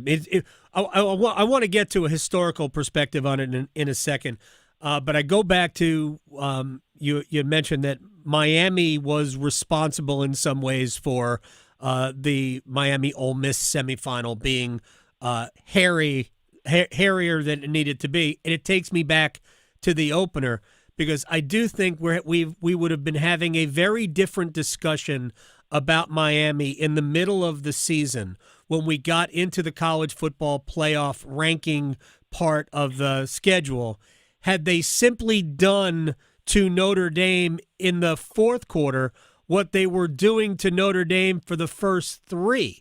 It seemed to me, going back to that game, that the only reason why they needed a defensive stand late was because they just completely deviated from their game plan once they got a lead. They had a two-touchdown. Was it two touchdowns? Certainly a two-score lead. I wouldn't say they deviated from their game plan at the end of the Notre Dame game. I'd say that the really good team they were playing woke up, and they had to deal with that. Because Notre Dame, had they gotten in this tournament, would have won some games. I agree. So it's they were playing, and Notre Dame and Miami are very similar. They're similarly built teams. Great offensive line, great defensive line. That was a Spider-Man meme game, and you knew they were going to have to take a shot. And remember, that was also C.J. Carr's first start for Notre Dame. So suddenly he starts to get a little more comfortable, and they start moving the ball. But Miami winning that game is what got him in the tournament. Yes. And we didn't know that it would. It took a few weeks for the committee to realize, oh wait, the team that won the game should get in. But yeah, it's amazing how all this is sort of shaken out. But as good as Miami is, and as much as I like the way they're built, they are going to have to be almost perfect. Yep, because Indiana just doesn't make mistakes. And the thing is, they punish you for your mistakes. Like, can you imagine Miami dropping interceptions against Indiana? No. And what that would mean? Right. That nearly cost them. That should have been an easy interception. Andy Staples, how do you put Indiana University football? How do you put this in perspective? There's no history of Indiana football being like at best they're good, and that's fleeting. That's for like 2 years. This is what we don't have a comparison for this in modern sports. They were terrible. Yeah, they were, because even I'm thinking of teams that are now viewed as kind of cellar dwellers, but the Pittsburgh Pirates weren't that for their entire history. They were great in the 70s, and they were great again in the 90s. They had periods where they were very good. There's just not been this. This team was terrible forever, and now they are dominant. I don't know we've ever seen this. They have the second most losses in college football history. And they had the most until they started winning. Right. Northwestern passed them. Do you I guess you would pass them in this context. Fell behind them? Yeah, yeah, exactly. That's amazing. Yeah. 700. What's amazing also is they've won, they won 11 games last year, and they've won 15 so far this year. So they've won 26 games in the last 2 years, and they still can't pass whoever is third from the bottom. I don't know. They're Rutgers. That's right. They can't pass. Next year, Rutgers will go past Indiana. Do you think what Curt Cignetti is doing is sustainable? Yeah, I think we probably are just looking at maybe he's the best coach in America. Okay. And he took the long way there, and so the world didn't know it. And what seems like him bursting on the scene is really him having done this for 15 years as a head coach already. And it just now the rest of us wake up to it. But I think he can keep doing this. If you look at what they're doing in the transfer portal right now, they're reloading for next year. Now they're going to have a lot to replace because they're very old, veteran heavy. They're going to lose it. And the thing is, this is the other part of this. If you compare players who are going to be drafted in April, if we go through the rosters of the semifinalists, Indiana has more than the other teams. Mm-hmm. Now, Miami has some young guys that are going to be drafted, but so is Indiana. Malachi Toney at Miami is going to be a very high draft pick. But Charlie Becker, the sophomore receiver in Indiana, he's going to be an NFL guy. So it's not like it's this cute little story where these plucky two stars are, just punching above their weight. they are going to be as good or better than most of these guys in the NFL. Yeah, and once Indiana has proven that they're going to be very much a player in revenue share and NIL, and these players can get money while they're doing it, which I am 100% for. I love it. I love this element of college football because the money has. I love the stories that I'm seeing now that schools are not going through on certain facilities improvements so they can direct that money towards players, which Ole Miss started that. Yeah, which further proves that we don't need more miniature golf courses and water slides. They were just spending the money because they had to spend the money. Yes, yeah, and now look, there are also stadium improvements that do represent actual real dollars in the future, where you rip out some bench seats and put in some luxury boxes. There is more money for that in the future, but like I've told many an AD over the last year or so, the best way to improve your stadium is put better players in it because that will bring more money. No doubt. All right, final thing before I let Andy Staples go from On 3, and we can be as quick on this as you want. I joked on Friday after Miami beat Ole Miss that we were seeing a lot of people dunk on the SEC. And I am here to dunk on the SEC because there has been a level of arrogance that over the last couple of years, and I think it's arrogance that has been well-earned because they have been the dominant football league in America for 20 years. And frankly, I think they were the best conference again this year. They just didn't have one of those teams. But I have been enjoying the dunking on the Southeastern Conference.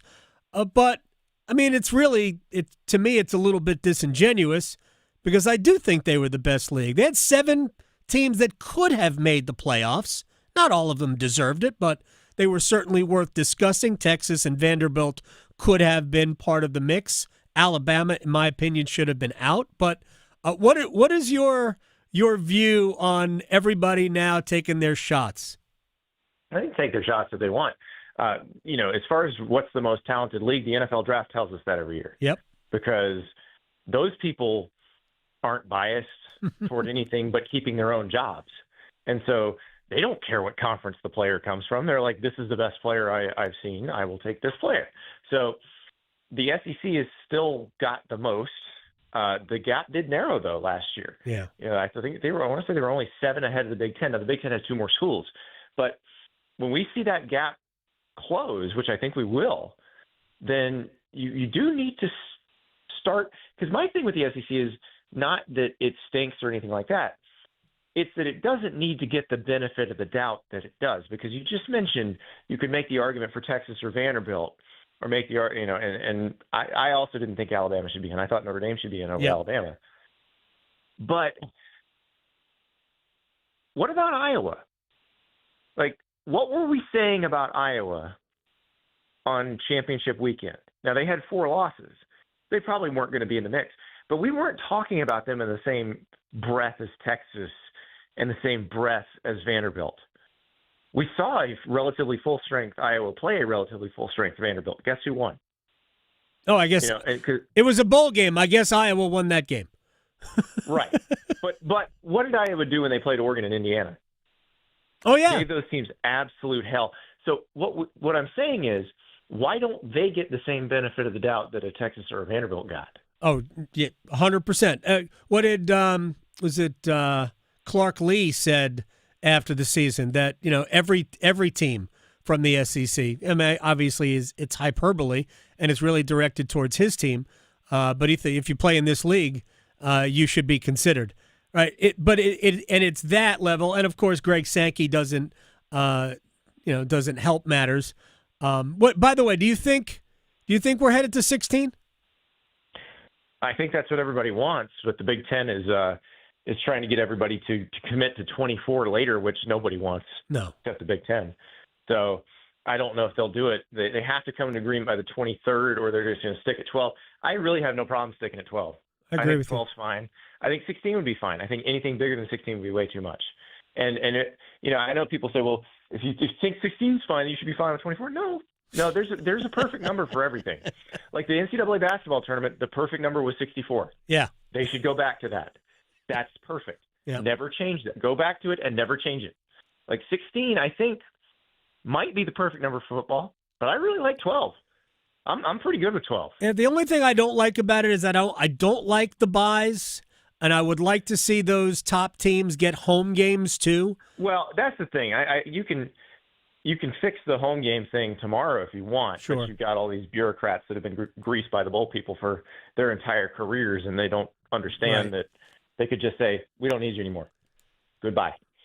But they're not going to do that. It'd be nice if they did, though. Yeah, it would be. 16 to me is a cleaner number than 12, but that's fine. But, you're talking to somebody I was good with 4. But I'm also not, even though now that guys are getting paid, because I was good with 4 before guys were getting paid, at least legally. Yeah, when you were good with 4, there weren't even 4 teams capable of winning the national title. Agreed. The 10 seed's going to play for the national title on Monday night. And I think you probably could, if you'd have put Texas in this tournament, Texas could have won games in this tournament. Yep. And they would have been overall seed would have been like 13th. Yep, no doubt. 14th. So that's a recent change. Yes. That's this new era where, yes, there really are this many teams that can win the national championship. So it would have been the wrong number 10 years ago. It's probably the right number now. Andy Staples on 3 at Andy Staples. I believe Miami is still an 8.5-point underdog. I thank you. Might be 11 by now. Who knows? Hey, thank you very much. Happy New Year again. All right, I'll try to track down Ari at some point, but I thank you for your time. His number, I can text it to All you. right, text it to me. Then we'll bother Ari next time. Thanks, Adam. Thanks, Andy. Take care. Andy Staples from On 3 here on the Adam Gold Show. Like I said, to me, 4 was right. I always said this, unless you're willing to pay the players, asking them to play significantly more games. Indiana, if they win it, is going to be at 16 and play 16 games. That used to be a full NFL schedule. Not that long ago. 16 was a full NFL schedule. And these football players, for a long time, weren't getting paid. Now, they were getting compensated in other ways, illegally, but that's fine. I was good with that. But now that the athletes are being compensated, they're not compensated across the board. Not everybody on every team is well compensated. That needs to change, I think, in the future. And that is what collective bargaining will do. But at least we are closer to justifying having football players play this many more games. But 16 games is a long season. A couple of years ago, Clemson went 15-0. Right? Dabo Swinney told everybody nobody had ever been 15-0 before. He was right. Well, if Indiana wins, they'll be the first team ever to be 16-0. That's a lot of college football games. All right, we'll take a break. When we come back, we will stretch and place bets. Thanks to Andy Staples. I am Adam Gold. Victoria and I will help maybe make you money next. Asheville to Wilmington, Boone to Durham. The Adam Gold Show on the North Carolina Sports Network. Adam Gold here from my friends at FanDuel, America's #1 sports book. The final wild card matchup is tonight, and FanDuel is turning on playoff mode. All customers get a profit boost pack every NFL playoff game day, and tonight you will find a pack loaded with multiple profit boosts waiting for you in the app. The greatest app ever. Steelers, Texans. I don't know how, but I like the Steelers tonight. So take your shot. FanDuel.com/local. FanDuel.com/local. FanDuel is an official sportsbook partner of the NFL. Grab your profit boost pack every NFL playoff game day. FanDuel. 21 and over and present in North Carolina. Opt-in required. Bonuses issued as non-withdrawable profit boost tokens. Restrictions apply. including any token expiration and maximum wager amount. See terms at sportsbook.fanduel.com. Gambling problem? Call 877-718-5543 or visit morethanagame.nc.gov. According to the latest report on farmland loss in the United States, North Carolina ranks second in the nation in potential agricultural land loss by the year 2040. Together we can protect our family farms even as North Carolina's population continues to grow. Learn more about preserving your family farm at the Southern Farm Show in Raleigh, February 4th through the 6th by visiting the booth for the Farmland Preservation Division of the North Carolina Department of Agriculture and Consumer Services. And see more at ncadfp.org. Did you know Medicare fraud is costing us $68 billion a year? The NC Department of Insurance Senior Medical Patrol Program's goal is to reduce Medicare fraud, waste, and abuse. If you suspect any billing or Medicare fraud issues, we're here to help. Contact SMP today at ncshiip.com or call toll-free at 855-408-1212. Project supported by grants from the Administration for Community Living. Contents do not necessarily represent official views of, nor an endorsement by ACL, HHS, or the U.S. government. This season, make the choice to protect what matters most, you and your family. Choose to get vaccinated for the best protection from respiratory illness. Talking with your provider about vaccines, hand washing, and staying home when sick keep your family protected from the flu, RSV, and COVID. Defend yourself. Get vaccinated to protect you and your family from respiratory illnesses this season. Visit myspot.nc.gov to find yours today. Brought to you by the North Carolina Department of Health and Human Services. If you pay your city or town for electricity, you live in a public power community. Public power communities provide electricity to families and businesses from a locally owned and operated system. Public power systems are not-for-profit and provide electricity at affordable rates with unbeaten reliability. Your local public power provider invests in your community, providing local jobs and supporting your local economy. Electricities of North Carolina is the energy behind public power. Learn more at electricities.com. As veterans, we're no strangers to helping others. It's what we were taught, trained, and told to do. It could be for anything. Helping a friend move. Listening to a fellow veteran for hours, at any hour of the day. Or just simply making time for people. A neighbor, a loved one, or even a stranger. We're often the first to help others. There's no question about it. But we do have one question for the veterans listening. When was the last time you reached out for help? Perhaps it's time to do for yourself what you would do for others. If you or someone you know needs resources, whether it's for stress, finances, employment, or mental health, don't wait. Reach out. Find more information at va.gov/reach. That's va.gov/reach. Brought to you by the United States Department of Veterans Affairs and the Ad Council. One Adam. Gold. One Adam. Gold. I have his jersey. Do you?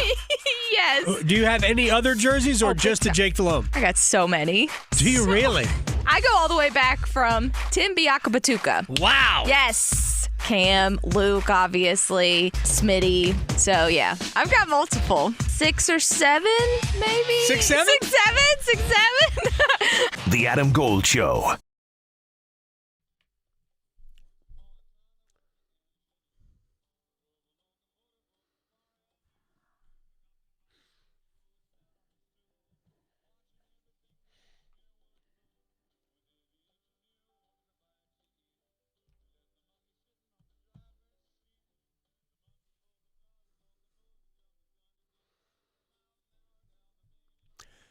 It's the Adam Gold Show.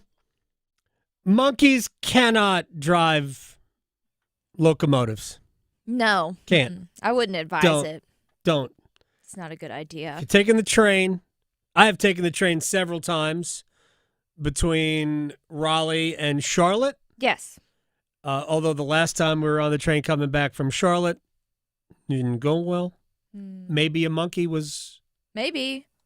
A little monkey was... I mean, I've I heard don't know. monkeys are mean, so... So, anyway, that's the late Bob Weir. That was... Actually, we'll have 2 songs that were not written by Bob Weir in our little bump song tribute. Dead edition. To the late remaining lead singer of the Grateful Dead. now dead in company, and I don't know if it continues. I really don't. I'm not suggesting that it shouldn't. It certainly could. Mm-hmm. John Mayer's been a great part. Oh, I could see that. Well, Mayer has been well. doing the Jerry Garcia part of the Grateful Dead for now, I don't know how many, 5, 6, 7 years? Yeah, his voice. Mayer's tremendous. Mm-hmm. And a great guitarist as well. Anyway, so that's I saw like Vince Gill with the Eagles. He does well yes, with them. He's doing Glenn Fry's spot. Yeah. Mm-hmm. Not bad. No? Not bad. Actually, I was looking at some videos of Weir songs. Mm-hmm. Wait, that's Bruce Hornsby on like this accordion harmonica thing. Like, what's going on here? How did they I've seen Hornsby play with the Dead. Mm-hmm. I saw that. That was very cool. But man, that was wild. All right, we have to. We're gonna place bets for now. It's time to stretch. Well, we do have a question in the YouTube stream why they can't hear the bump song. That's because YouTube doesn't want us to play the song. So if you see us bopping along and you're like, I don't hear anything. They're back Adam's from the crazy. commercial break. Why isn't Adam saying anything? Exactly. He's listening to the monkey and the engineer. That's why YouTube does not want us to play the music. So, just so you know. But it's Grateful Dead edition today. But one thing that you probably don't want this edition of in your house, which it's one of those creations that just make you scratch your head. So, Bath & Body Works, of course, produces all different kinds of smells. Lotions, soaps, also candles. Now, they have this line of candles called Perfect Pairings. And some of their pairings are like coffee and donuts. Makes sense. Popcorn and slushies. Chips and salsa. A little weird. This just keeps getting weirder, though, because they came out with another pairing called pizza and ranch. Okay. Delicious together. Like, if you have pizza rolls and ranch, that's, like, I can do that. I don't really need ranch with my pizza. But I know some people, it's like a necessity to have that. Well, last month they came out with a pizza and ranch candle, and it has been a complete and utter flop, apparently, because people on TikTok have been uploading videos, and one has a group of girls that are smelling this candle in a store, and it looks like they're about to be sick all over everything. I can see it. Now, the description should give it away, because the website that had said candle does not anymore, because they have discontinued it since it's so bad, says that it has notes of, quote, gooey cheese. Quote, notes of gooey cheese. Other scents of ranch and crispy pepperonis. Now, do you want your house smelling like gooey cheese? I don't know, but maybe to each their own. Who knows? But People Magazine says that folks aren't feeling it, so they're not going to restock it. And if this is any indication, candles are expensive.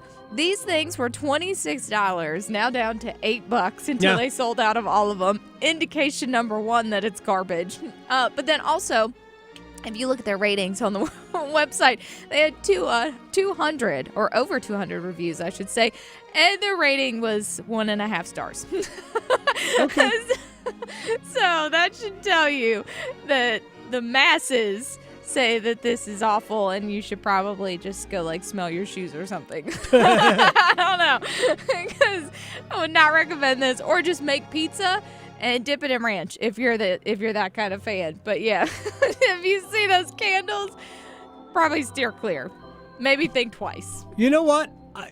This speaks to our meeting today. I know. In our staff meeting. Yeah. The icebreaker question was if you could create a candle with a scent. Mm-hmm. First of all, my answer was going to be pre-snow. When it's about to snow, there's a smell in the air. It's very fresh and I still. love that smell. Anyway, I wouldn't eat snow cream from that smell, but I would like that smell. You're missing out. Grandma's chicken soup. Oh, I want that smell. I know. One of these days you got to bring in your chicken soup. I will do that. Because you've talked about it and it sounds delicious. I will do that. See, you and I both had the same track of nature because my first thought was like fall. There's a very distinctive like fall smell when you know it's go time. Yep. That would be a good one. But yeah, so I don't know. We're nature people. But you know what else is good? Hopefully. Yes. Hopefully. Our bets. Place your bets. Do you? I bet you slice into the woods $100. Gambling is illegal at Bushwood, sir, and I never slide. Okay, you can owe me. I owe you nothing. Very quick story. Mm-hmm. If the Steelers win tonight, I would have successfully gotten 5 of the 6 NFL playoff games right. And I will be looking for Matt LaFleur. Thanks, LaFleur. Will not tell you what that overall payout would have been. Oh, that's brutal. Telling you. All but one. It's the worst. I'd rather get them all wrong than all but one. Yep. Mm-hmm. Well, since you said it, I'm kind of leaning this way. Looking at you, LaFleur. I'm leaning this way. I know some people aren't liking it, but I'm taking the at-home underdogs. I think the Steelers have a good chance to win this game, so that's plus 135. Yeah, I like it. Mm-hmm. I like the Steelers as well. We'll go Steelers and over. I think this game. I think there'll be. Oh, it's only 38.5 points. You mean they're not just going to kick a bunch of field goals like the Patriots? I mean, my predicted score was 18-16. Right. I get it, but Steelers in the over tonight of 38.5 is that's my pick. Okay. Well, hopefully there are, multiple touchdowns in this game. So give me DK Metcalf to be an anytime touchdown score. That's plus 230. All right. I was actually going to go for another anytime touchdown. Kenneth Gainwell to be an anytime touchdown score. That's plus 220. Ooh. Well, and moving to the ice, Carolina Hurricanes are in Detroit taking on the Red Wings. Give me Sebastian Aho to be an anytime goal scorer. Please and thank you. Plus 180. And when that goal comes in overtime, it's plus 6,500. Oh, nice. Look at that. That's the pick. He's good at those. We haven't had an overtime game in a little bit. Aho, overtime game winner, plus 6,500. All right. Next hour, Chris McLain from the Mac and Bone Show in Charlotte. We're going to talk about the Panthers and the season that was. Delivering more hits than the Canes forecheck. He scores! The Adam Gold Show on the North Carolina Sports Network.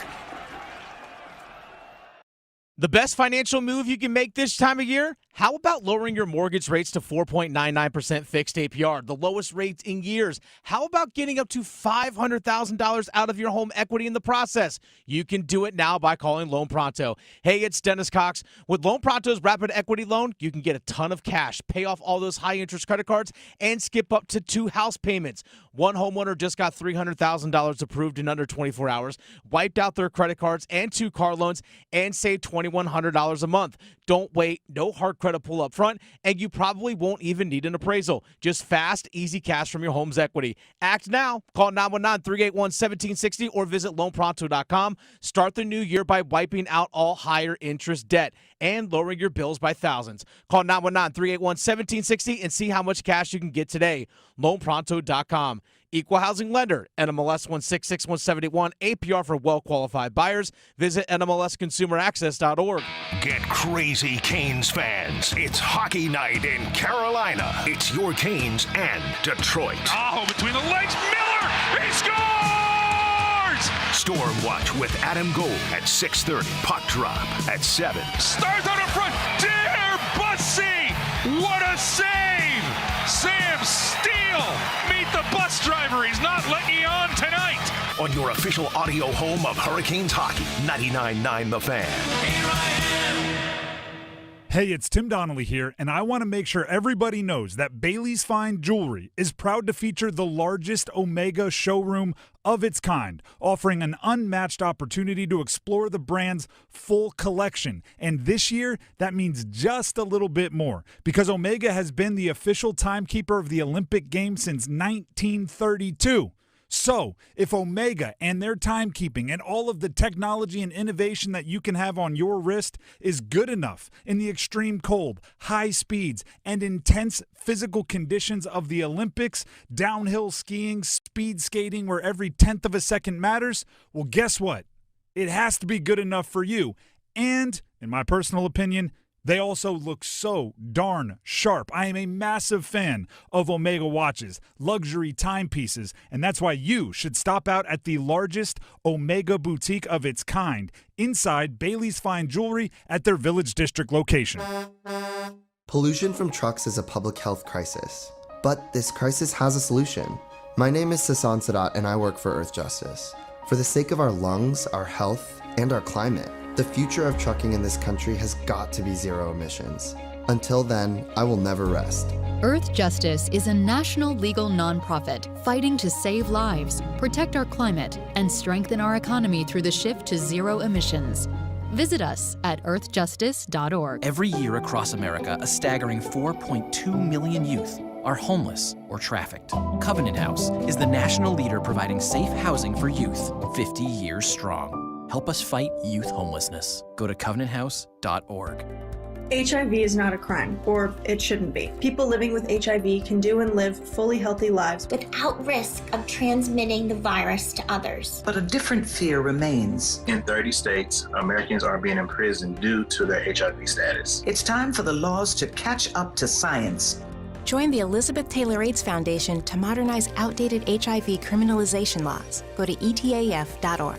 HIV is not a crime. Campaign funded through the support of Gilead Sciences Incorporated. I'm attorney Brian Ritchie. Getting hurt in a car wreck comes with all kinds of stress and frustration. But when you call me, I'll be on top of all of it. So all you need to worry about is getting better. If you've been injured in a car wreck, I'm on top of it. Contact us at ritchielaw.com. Broadcasting live from the Lenovo Studios. WCMC HD1 Holly Springs. 99.9 The Fan. The Triangle Sports Leader. Evans gets the start. Blocked! The kick is blocked. It's loose. It's on the ground. It doesn't matter who has it. It's Carolina football at the 30-yard line of L.A. Isaiah Simmons with the block. He recovers the ball. Special teams comes through for the Panthers.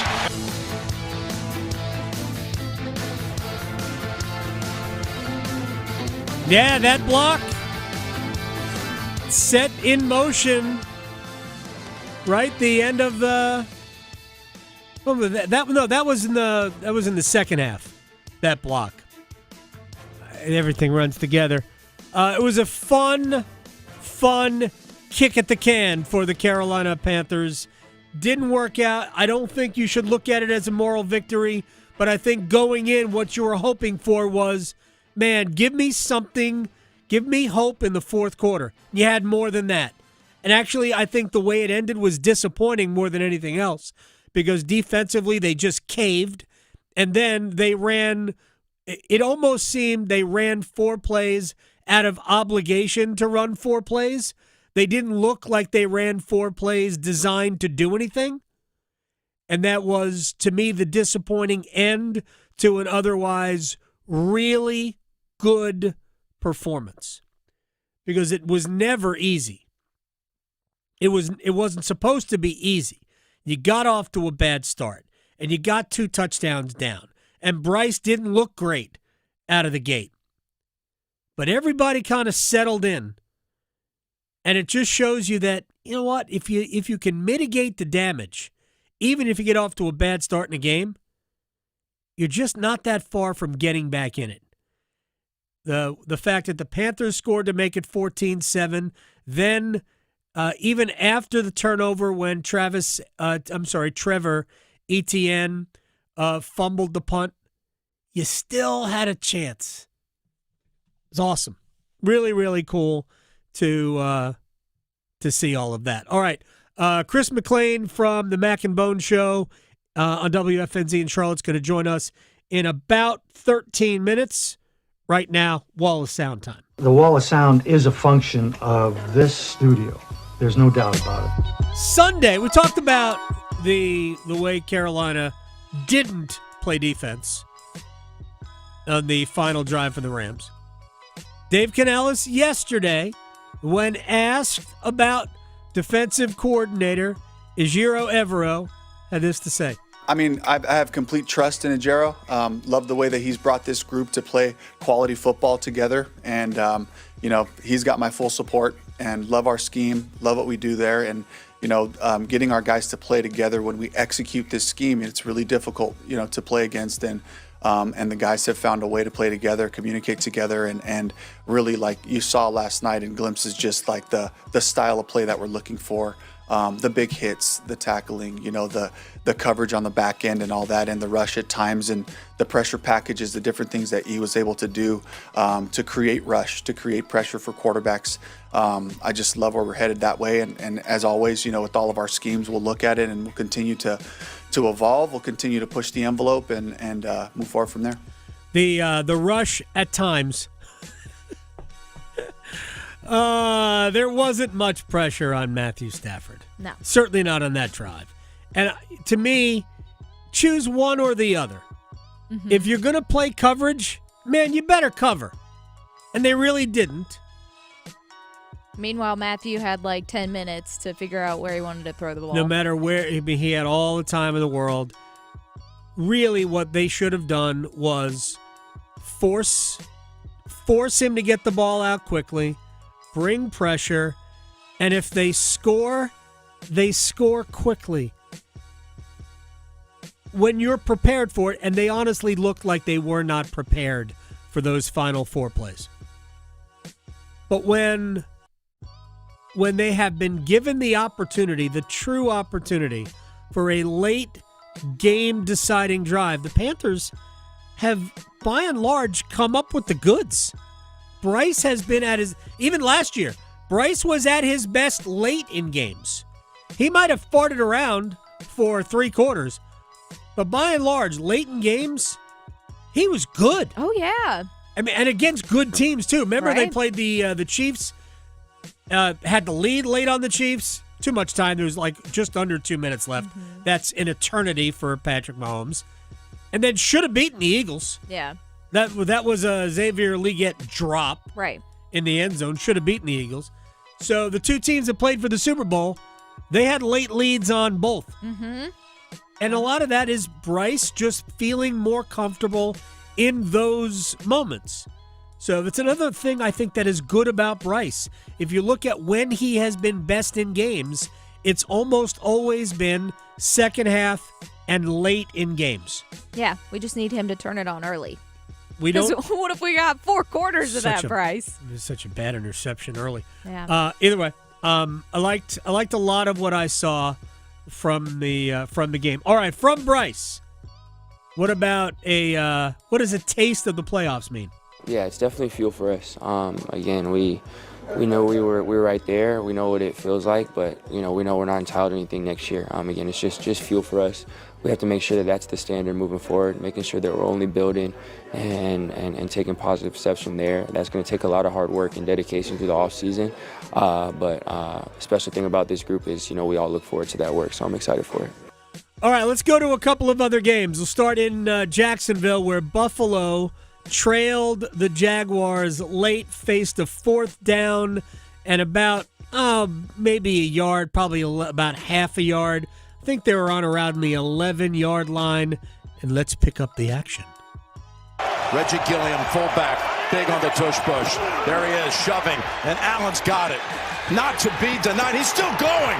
Look at this. Wow. A full thoroughbred. Touchdown. And they say touchdown. A touchdown is under review. Well, yeah. Torrance just carries Josh. So Torrance is the offensive lineman. We're going to get to this in a second. So they did ultimately rule Allen down at about the 2. He scored on the next play because Jacksonville allowed it. because they wanted more time for Trevor Lawrence to throw an interception on the first pass. So you've heard me talk about the tush push, all of that, whether in the offseason when they nearly banned it. I think they will ban it. They are going to ban it for the wrong reason, but I think they're going to ban it. They're going to ban it based on player safety. And every play is a player safety issue in the National Football League. In football, every single play is a player safety issue. These guys all signed up for this, man. You ban the play because if you watch the play, neither guy who lined up in the backfield impacted the play at all. Only Allen. It was as though they couldn't catch up to Allen. But the offensive lineman, whoever the guy was that they said, number 64, got behind Allen and carried him forward. How is that in any way legal? There's just no way that can be allowed. So miss me with your player safety reasons. Just say a ball carrier has to, go through his own power.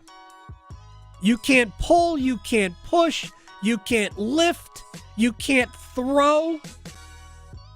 A ball carrier. He is the ball carrier. All right. One more. Tim Hasselbeck from ESPN. Drake May got away with it yesterday. He made some good throws. The run was great early on. He wasn't great. A lot of fumbles. Yeah, he was just not great. His first playoff game. Here's Tim Hasselbeck. Definitely was up and down. Now, it was a winning performance because it was paired with, his defense playing really well against the Chargers offense. But, the good was really good. You saw him take off and scramble and run in many aspects. That was probably the biggest difference in the game. Made a couple of really nice plays, subtle movements in the pocket where, the touchdown pass to Hunter Henry was really good. But at the same time, if you want to win playoff, football games against really good teams, especially if you're not doing it in your own building, which could happen, you can't put the ball in harm's way the way he did. Obviously, an interception in his own end, and then the ball on the ground, in terms of fumbles in the pocket, which oftentimes, are worse than interceptions because of where they're happening. I think that there are definitely going to be things that can be cleaned up. When Mike Vrabel and his staff go back and look at this game. And look, it's great to get your first playoff win in that building. If you're Drake May, it's also good to get it and know that you can play a lot better. Oh, yeah, he was just, at best, mediocre. He got away with it last night. Sometimes you just have to get away with it. I'll tell you who wasn't good enough. Justin Herbert. Nope. They had chances. Mm-hmm. He had guys open and either overthrew passes or underthrew passes. I don't know what to make of it, but he also got beat up in that game. He's gotten beaten up all season. He gets sacked way too much. Mm-hmm. I see Justin Herbert and Trevor Lawrence as the same player. They're just, they are out of central casting for quarterbacks. They are big, they are strong, they are fast, they are handsome. They're just not that good. My view of it. All right. Chris McLain, WFNZ in Charlotte. Mac from Mac and Bone. How are they dealing? There was no victory dance today, but should there have been? Yeah, well. Maybe. Next. Because your fantasy football team needs all the help it can get, The Adam Gold Show on the North Carolina Sports Network. Listen every afternoon for The Drive with Tim Donnelly. As 2026 gets started, it feels like everything is right in college basketball because 2 of the 5 best players, and yes, best players, all ages, NBA draft prospects, however you want to play it, are at Duke and UNC. Cam Boozer and Caleb Wilson are going to be one of the stories of not just the ACC, but the entire country in college basketball. The Drive with Tim Donnelly, 3 to 6 on 99.9 The Fan. Adam Gold here from my friends at FanDuel, America's #1 sports book, and we are finally here. The final wild card matchup is tonight, and FanDuel is kicking on into playoff mode. All customers get a Profit Boost pack every NFL playoff game day, and tonight you will find a pack loaded with multiple Profit Boosts waiting for you in the best app ever known to mankind. Steelers, Texans, I don't know why. I like Aaron Rodgers. FanDuel.com/local. FanDuel.com/local. Have fun. 21 and over and present in North Carolina. Opt-in required. Bonuses issued as non-withdrawable Profit Boost tokens. Restrictions apply, including any token expiration and maximum wager amount. See terms at sportsbook.fanduel.com. Gambling problem? Call 877-718-5543 or visit morethanagame.nc.gov. What's this? We're expanding the North Carolina Education Lottery Winners Club. That's a pretty big wrecking ball. Well, with all these new scratch-offs, this place is going to be packed with new winners. Okay, let's go ahead and knock this wall down. This is where we're putting the polo field. Whoa, patience, Trixie. This month's tickets are loaded with $90 million in total prizes. The Winners Club awaits. Must be 18 to play. Approximate overall odds or winning range from 1 in 3.35 to 4.68. Problem gambling helpline 877-718-5543. It's bow time. A leg and thigh dinner from Bojangles for just $6.99. Leg and thigh dinner from Bojangles for just $6.99. So crispy. So crispy. And juicy. And juicy. So much flavor. So much. Stop it. What are you doing? What, you expect me to get this delicious deal and not say anything? You're unbelievable. You're unbelievable. With a boldly seasoned leg and thigh, choice of fixin', a biscuit, and legendary iced tea, it's a deal so good it's worth repeating. So eat and repeat while it lasts. It's bow time. It's bow time. Dine in, drive through, or tap your favorite delivery app and have Bojangles come to you. Satisfy your craving for flavor right now with Bojangles 2-piece dinner. 2 pieces of Bojangles dark meat chicken, your choice of fixin', a biscuit, and iced tea for just $6.99. That's right, just $6.99 for limited time at participating Bojangles. What are you waiting for? When you're hungry, it's always bow time. My son Aiden has asthma. Secondhand smoke has triggered his asthma so bad to the point where he had to end up in the emergency room. And he has spent multiple nights in intensive care. Now he's on a whole bunch of medications. My tip to you is, don't be shy to tell people not to smoke around your kids. 4 out of 10 U.S. kids are exposed to secondhand smoke. If you or someone you know wants free help to quit smoking, call 1-800-QUIT-NOW. A message from the Centers for Disease Control and Prevention. Member Week is here for pros at Lowe's. Get up to 40% off hundreds of items from tools and paint to kitchen and bath and more. Just in time to stock up for this year's jobs. Plus, earn 5 times the points on an eligible purchase. Shop member deals in-store and online from January 8th through the 14th. Still not a member? Join for free today. Lowe's. We help, you save. Point boosters subject to exclusions and more terms apply. Loyalty program subject to terms and conditions. Visit Lowe's.com/terms for details. Subject to change. One Adam Gold. One Adam Gold. I told Jack in the car, you know what the word of the year is? He goes, what? I said it's 6-7. He just laughed. I know. It just means nothing, and that's fantastic that it's now the word of the year. What a country. Can we bring back cool story, bro? That way, like, us millennials can be like, yeah, cool story, bro. I would love The Adam Gold Show.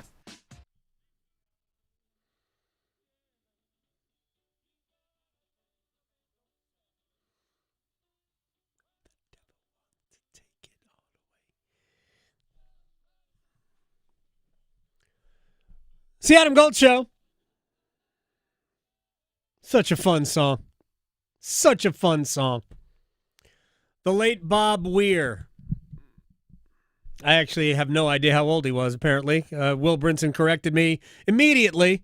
78. He is 78 when he passed away. Phil Leshman, I think, was 82 when he passed away in 24. I don't know how old Jerry was when he passed away, but I saw, the last Dead show I saw was 4 weeks before he passed. And I wasn't going to go see him, except that Dylan opened for the Dead, and I had never seen Dylan. And I thought, how many more opportunities am I going to get to see Bob Dylan? So in 95, in July of 95, we went. and and the Dead were great that day. The last time I had seen the Dead, they were awful. Wow, Jerry Garcia was only 53. Yeah, well, Jerry Garcia's, they have that scale you can step on now, and it tells you, like, what your metabolic age is. Yeah. It was like 158. Easy. Yes, easy is 153, not 53. Metabolically, Chris McLain, 27. As he joins us, Mac from Mac and Bone in the Morning on WFNZ in Charlotte at Mac WFNZ. I'll speak to you guys in the morning. So now, turnabout, fair play, sir. How did you guys process what happened Saturday late afternoon into the evening? Was it worth in maybe a victory line dance? Not a full victory dance, but a victory line dance, like a a country line dance. What's up, Goldie? How you doing, man? Even I'm not that much of a shameless homer to dance after a loss in the playoffs. Although we did do a dance when the Falcons got us in the playoffs. So I guess I am pretty shameless. What are your thoughts on the game? I mean, I only have one major criticism, and I'll give you that after I hear what you have to say. First of all, I mean, I'm so energized by the season, Yep. I mean, everybody that's a Panther fan out there, hopefully you can relate to that. I mean, I've kind of felt football dead inside for a lot of the first 7 years of the David Tepper era. Yeah. And this season has kind of, awoken that. And you saw the crowd at the bank on Saturday, and my God, the tailgate scene and all that. I mean, you can tell, man, a lot of us are energized, and that's a good feeling. And when they got down 14-0, Goldie, I thought, oh no, we're about to be embarrassed on national TV, and that's the last thing that I wanted. I wanted at least a good effort where you're feeling like we showed everybody, hey, we're a worthy playoff team. And man, the way they fought back when they were only down 3 points at the half, despite all the mistakes they made. I mean, I couldn't believe that. I thought, that's a gift from God. The way they played defense in that third quarter was absolutely phenomenal. It was a classic game. I guess it tied the record for most lead changes in the fourth quarter of a playoff game with 4. I was really proud of them. I was bummed, though, man. I was so sad. I wanted one more week in his team. Yep. I would love to talk about them going to Chicago and Caleb Williams versus Bryce Young. So I was proud, bummed, energized, all those things at the same time on Saturday night. The end of the first half, and I'll get to where I was really disappointed in a minute, but the end of the first half was such a game changer. I personally agreed with the decision by Sean McVay to go for it on fourth down. I thought that was the right decision to make. It didn't work out for him, and then the Panthers went the other way. 20-7, that could have been daunting. 17-14, and the momentum you carried in, and then you get the stop right out of the gate in the third quarter. That was such a big possession for Carolina. Loved the way they finished it, and I think we learned that there's a lot to work with Bryce. He's far from the finished product, because I thought his first quarter wasn't very good at all. I thought he looked almost a little nervous, which I don't expect from Bryce. But he came up with a lot of good throws. The throw to Jalen Coker for the touchdown was next level. I thought that was an awesome throw. And I also, and you're going to be shocked here, I thought we saw as good a play-calling performance from Dave Canales as we've seen in a long time. Oh, man, Goldie, holy heck, you are shocking me, man. You tried to give me a heart attack early in the new year. Exactly. Is that what you're trying to do? Exactly. Yeah, I know a lot of people, and we had a lot of feedback on the 2 fourth downs where you end up giving the Rams short fields because you don't get them. I do kind of feel, though, that's like a live by the sword, die by the sword thing. I mean, they wouldn't be here. I like it. They wouldn't be in that game if it wasn't for his aggressiveness and the fourth downs you convert. Heck, against the Rams, they had 2 long fourth down touchdowns that had him there. I would have liked to see him run the ball on the first fourth down. You only need about a yard right. plus. But I also think the way this season ended, I think his confidence in the run game was shook. by the way this season ended. It was a far cry, their running game, the last 2 months of the season from what it was when they were, torching teams in the middle of the season. Yeah, but they were torching bad teams in the middle. Running on Dallas and Miami, that's one thing. Teams like the Rams or the Seahawks, these teams don't give you, they don't allow you to run the ball. They had 164 in the first game against the Rams on the ground. They had 160 or so against the Packers. Yeah, it's just midseason. These are good teams. Yeah, I think this is a different animal, and they weren't the same running the ball. The injury to Ike Ekwonu certainly didn't help, right? No. When it comes to running the football. Let me tell you where I was not happy, and my ire, and I had no interest in being mad at Ejiro Evero at all this season. They don't really have a pass rush. But at the end of the game, when you've got the 3-point or the 4-point lead, when you have that lead, if you're going to sit back and play coverage, then cover. But why not go send extra rushers? Make Stafford get rid of the ball quickly. The worst case scenario is you get beat for a couple of big plays and you give up a quick touchdown. You were going to give it up anyway. Why? Give yourself more time to work. I did not. I knew that was going to be what you said, and I hate it for Evero because I think he did a really good job this season improving this unit, 17 spots in total defense from, just eyesore bad last year. Yep. You know what I mean? I'm surprised we didn't go blind watching that defense last year, and they gave him some more parts, and he really did a good job. And I thought they did some really good things defensively in this game. First of all, this goes back, a couple things here. This goes back to the run game, Goldie, not being what it was when you played the Rams the first time. They ran it 40 times for 164 yards in the first game. That allowed them to limit the amount of possessions Stafford got. Stafford only got 8 possessions in the first game. On Saturday night, because your run game, you can't play ball control with this run game the way it is at 3.8 yards a carry. Stafford got 13 possessions. So if you actually look at the defense's points per drive allowed, it was lower than it was in the first game, almost by a full point. But the problem was you gave him 13 shots at it because you could not play the Packer and first Ram game strategy of shortening the game. Jordan Love only had 7 possessions in that Green Bay game. Yep. So that's one thing I think that happened with the defense is, man, you just kept – and McVay figured it out. I'm going to stop attacking these corners on the outside where we're not getting much, and we're just going to go after the middle of those zones. Roseboom, Cherilus, Nick Scott. That's the weakness of this pass defense. So those things were going on. I completely agree with you, though. How do you go that soft when it's 2 minutes and 34 seconds? The guy that's probably going to win the MVP, those receivers, and they have 3 timeouts plus the 2-minute warning. Yeah. Like, they could easily take 8 yards at a time, Goldie, and they had plenty. Like, I could see if you did that with 1:20 left and, 1 timeout or something, there was way too much time to play like that. So I hate it for him, but, I can't imagine there's one Panther fan that wasn't watching that saying, what are you doing? You're just – you know what I mean? You are escorting them down the field. Yeah, to me, the biggest growth was how over the course of the season, and there were still some games where they got gashed in the run game, but, man, I thought the Rams were going to hand the ball off all day and hammer Carolina up the middle. They really didn't have much.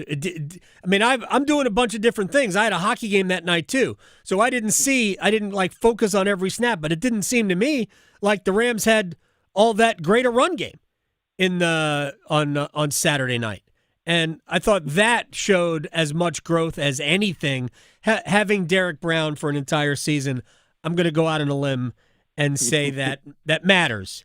All right, so let me ask you this. Chris McLain from Mac and Bone in the morning on WFNZ in Charlotte. This is the Mac of Mac and Bone. Give me an area where you think they have to get better in terms of personnel. I would love for them to try to get aggressive at edge rusher. Okay. I know they added Scorton, and I love that kid. I think he's a dog. Brinson, it seems more of a specialist, situational edge rusher with the speed. Man, I would love for them to look into the Max Crosby trade possibilities. Jalen Phillips out of Philadelphia is a free agent. I know that's a pricey position gold, so it's going to cost you a ton, and you got to weigh what you can then spend on other needs. But, man, you could see it like some coordinators can rush. Like, this team can't rush 4. Like, look at the Rams, for example. That last drive Carolina had. The Rams got 3 pressures out of 4 plays. The other one, of course, was a Jimmy Horn drop. Right. And they got it by rushing 4. Like, it feels like Carolina. It feels impossible. You think we could get pressure 3 times out of 4 on a key series by rushing 4? Hell no. You didn't get any pressures out of the last one. No, none. I don't think you got one. And you only blitzed 1 time, but you couldn't get any. So that's one thing. Those linebackers, though, I mean, I know we were spoiled in Carolina when they would play tons of cover 3 and cover 2 like this team does under McDermott and company, but they would have Kuechly and Thomas Davis. I mean, what a filthy zone coverage duo that was. But, I think they need a linebacker that can cover. Way too much stuff flies right over these guys' heads as they're struggling to get the proper depth. So those are 2 things on defense right there. I'll tell you what else I would like, and this is as much about the advanced age, and I hope I'm not violating some sort of a government law here, of Taylor Moton on the right side, because I think Ike Ekwonu, hopefully he'll come back healthy. I don't know if he's going to be ready for the start of the season, but to me, Ike Ekwonu profiles better as a right tackle than he does as a left tackle. I mean, if you put all the playoff teams together, I mean, where does Ike Ekwonu rank as a left tackle in terms of pass protection? He's an excellent run blocker. He's just not great as a pass blocker. I know statistically he kind of works. It kind of works statistically, but I think we know better watching it with our eyes that that's not his strength, and they need to be better there. If you're going to throw the ball, you just need better at that. I'd love to see a stud left tackle on this team. Yeah, and now you have the Icky injury too, that factor as well. Because I personally think they paid Moton, gave him an extra 2 years, right? And that'll start next year. I thought that Icky had improved enough to where they were going to pay him this offseason as the left tackle. But now you wonder with this injury, there's 2 things with this injury. One is Goldie. How quick can you get back for? Right. But the other thing is there's a whole article out there as I was Googling because, of course, my ass doesn't know a damn thing about a torn patella tendon. Right. All right. So I'm Googling this. There's a whole article done about the research of how it affects players long term. And I think the number was only 21% come back with similar production. So there's, to your point, there's long-term concerns about will he even be the same player he was already. So, that's one where it's like, oh, shoot, do you need a tackle now? Because I don't think they were going to, be put – although Nyman's a free agent, so at the very least you need to bring in a new swing tackle. Yeah. At least I hope so. I hope that they are thinking they're going to do better than Yosh Nijman at swing tackle. My goodness. Right, although he was not a disaster – in the game. I thought we saw good enough growth from Bryce Young to think that there is still down the road, maybe he'll become the guy. But even though I'm more Team Bryce than I am Team Canales, right now I think what we know about Bryce is that he's a quarterback you can win with. He's not going to be the reason you win necessarily, but he's a quarterback you can win with. He's good late in games. He was certainly good late in the first half, but I loved his second half. I thought the 4 plays after the Rams took the lead late, I thought they were completely caught off guard. They looked like they had no plan at all. I know they had about 30 or so, 35 yards to pick up, but you can pick that up in 38 seconds, timeouts or no. And it just looked like they had no plan. Of course, maybe it's different if Jimmy Horn catches the pass on 3rd down. But I think I wouldn't give Bryce an extension. I would pick up the 5th-year option and know that I've got 2 years to ultimately either make my decision or groom the next guy. I do agree with you on that. As good as Bryce was for much of that game, and honestly, as good as he was the last 7 games, I looked it up today. If you go and sort through on PFF ninth highest graded quarterback over the last 7 games, including the wild card round. Like, he played pretty well. Yeah. But I want to see that kind of performance for more weeks. Every I want week. to see more. You know what I mean? There was still too much up and down for Bryce this season, but I'm definitely encouraged by it. I'm encouraged by the chemistry him and T-Mac, him and Coker are developing. Yeah. That's a young trifecta right there I want to see more of, and maybe add another weapon in the passing game, to kind of work with those guys. At Tight least end. one more weapon, because I think Bryce could use a little bit more help. XL, my God bless his heart. I mean, he's a great dude, but, man, how can you bank on him being one of your top 3 receivers next year? I don't think he can. But I think you said it right. I want to see more of it. I think there's a very good chance if you improve the personnel on both sides of the ball, you win more, Bryce is more consistent, and you're paying him next season. But I'm still a little gun-shy like you, Goldie. I want to see one more consistent year, and then I'd pay him, I'm picking up the 5th-year option, so I know I've got 2 years of it. Yep, definitely. At the very least, he's a quarterback that you can win with. We'll see if I'm going to invest, 55 or so million annually in him, I got to see somebody who is going to win me some games. I got to see what I know I've got in Baker Mayfield, who can go all over the map. But I know that Baker will win me games. So that's what I want to see. If I can get Bryce Young to that, I think it'll be great. Chris McLain, hey, I'll talk to you tomorrow. Oh, yes, let's do it. We'll do it back-to-back, Goldie. Back-to-back. And unlike the NBA, we're both playing in this back-to-back. Oh, I do not load manage. I do not load manage. Mac, thank you, man. I'll talk to you soon. All right, be good, Goldie. Peace. Mac and Chris McLain, Mac and Bone in the Morning, WFNZ's in Charlotte. I'm sure you can stream it, and I'll be on with them at like 8:25 tomorrow. And mystery solved. He did take a nap. I asked him beforehand. Yeah. He That like, was oh, it. yeah, you That don't was need, his window. You don't need a grumpy morning show host. And I was like, no, we're good. Are you kidding? Yeah. We love grumpy morning I know. show I hosts. mean, spice it up. I love that. All right. When we come back, not only will we go into a rewind and talk about the Panthers, but breaking news from another sport that I find fun. Next. Questioning goalie interference calls since day one. The Adam Gold Show on the North Carolina Sports Network. Did you know Medicare fraud is costing us $68 billion a year? The NC Department of Insurance Senior Medical Patrol Program's goal is to reduce Medicare fraud, waste, and abuse. If you suspect any billing or Medicare fraud issues, we're here to help. Contact SMP today at ncshiip.com or call toll-free at 855-408-1212. Project supported by grants from the Administration for Community Living. Contents do not necessarily represent official views of, nor an endorsement by ACL, HHS, or the U.S. government. No matter your struggle, you are not alone. The 988 Suicide and Crisis Lifeline is free, private, and always available. If you feel lonely, isolated, anxious, or overwhelmed, help is here all day and night. Call, text, or chat 988 without cost, without judgment, and without waiting for an appointment. You'll get support that can make a difference. Brought to you by the North Carolina Department of Health and Human Services. According to the latest report on farmland loss in the United States, North Carolina ranks second in the nation in potential agricultural land loss by the year 2040. Together we can protect our family farms even as North Carolina's population continues to grow. Learn more about preserving your family farm at the Southern Farm Show in Raleigh, February 4th through the 6th by visiting the booth for the Farmland Preservation Division of the North Carolina Department of Agriculture and Consumer Services. And see more at ncadfp.org. If you pay your city or town for electricity, you live in a public power community. Public power communities provide electricity to families and businesses from a locally owned and operated system.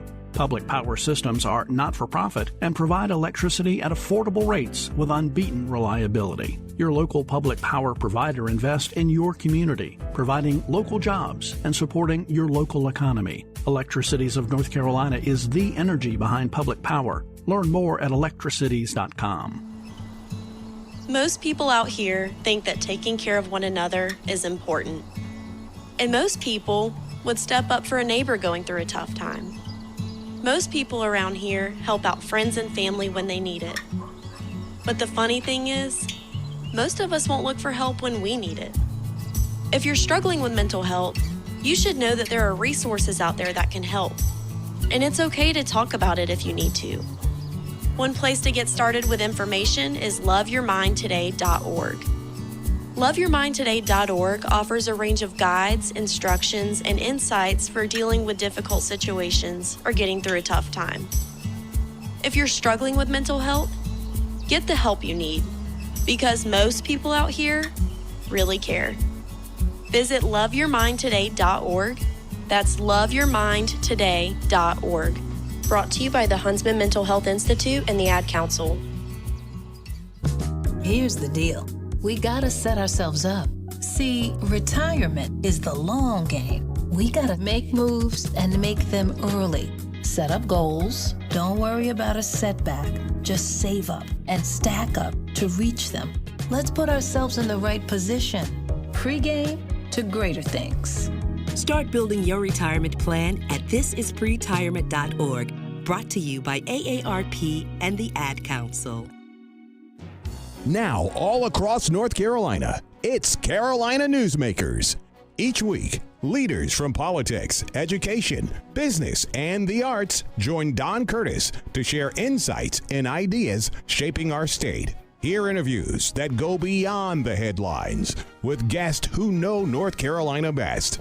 Listen on the radio stations throughout North Carolina and on demand at carolinanewsmakers.com. One Adam Gold. One Adam Gold. Turtle cake? Like, what do we... what? Isn't that an ice cream? What? Where's the confetti cake? Because, hello, confetti cake, delicious. With the little, I don't even know if it's real, but the little dots in the icing, like... None of these are real. What kind of fake thing that is, but it's delicious. It's my childhood. Like, that wasn't in the top 10. His opinion's invalid to me. The Adam Gold Show.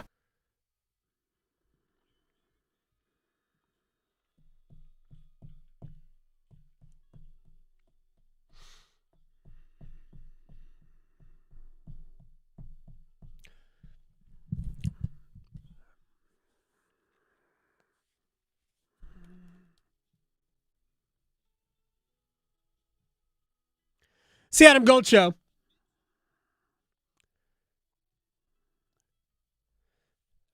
I am Adam Gold. Victoria's producing the program. She's on the ones and twos. So the bump music that we control, which are the second and third segments of each hour. Right. Top of the hour, that's all about Rusty. We've been playing Bob Weir Grateful Dead songs. And for my money, and there are tons of great Dead songs that Weir wrote.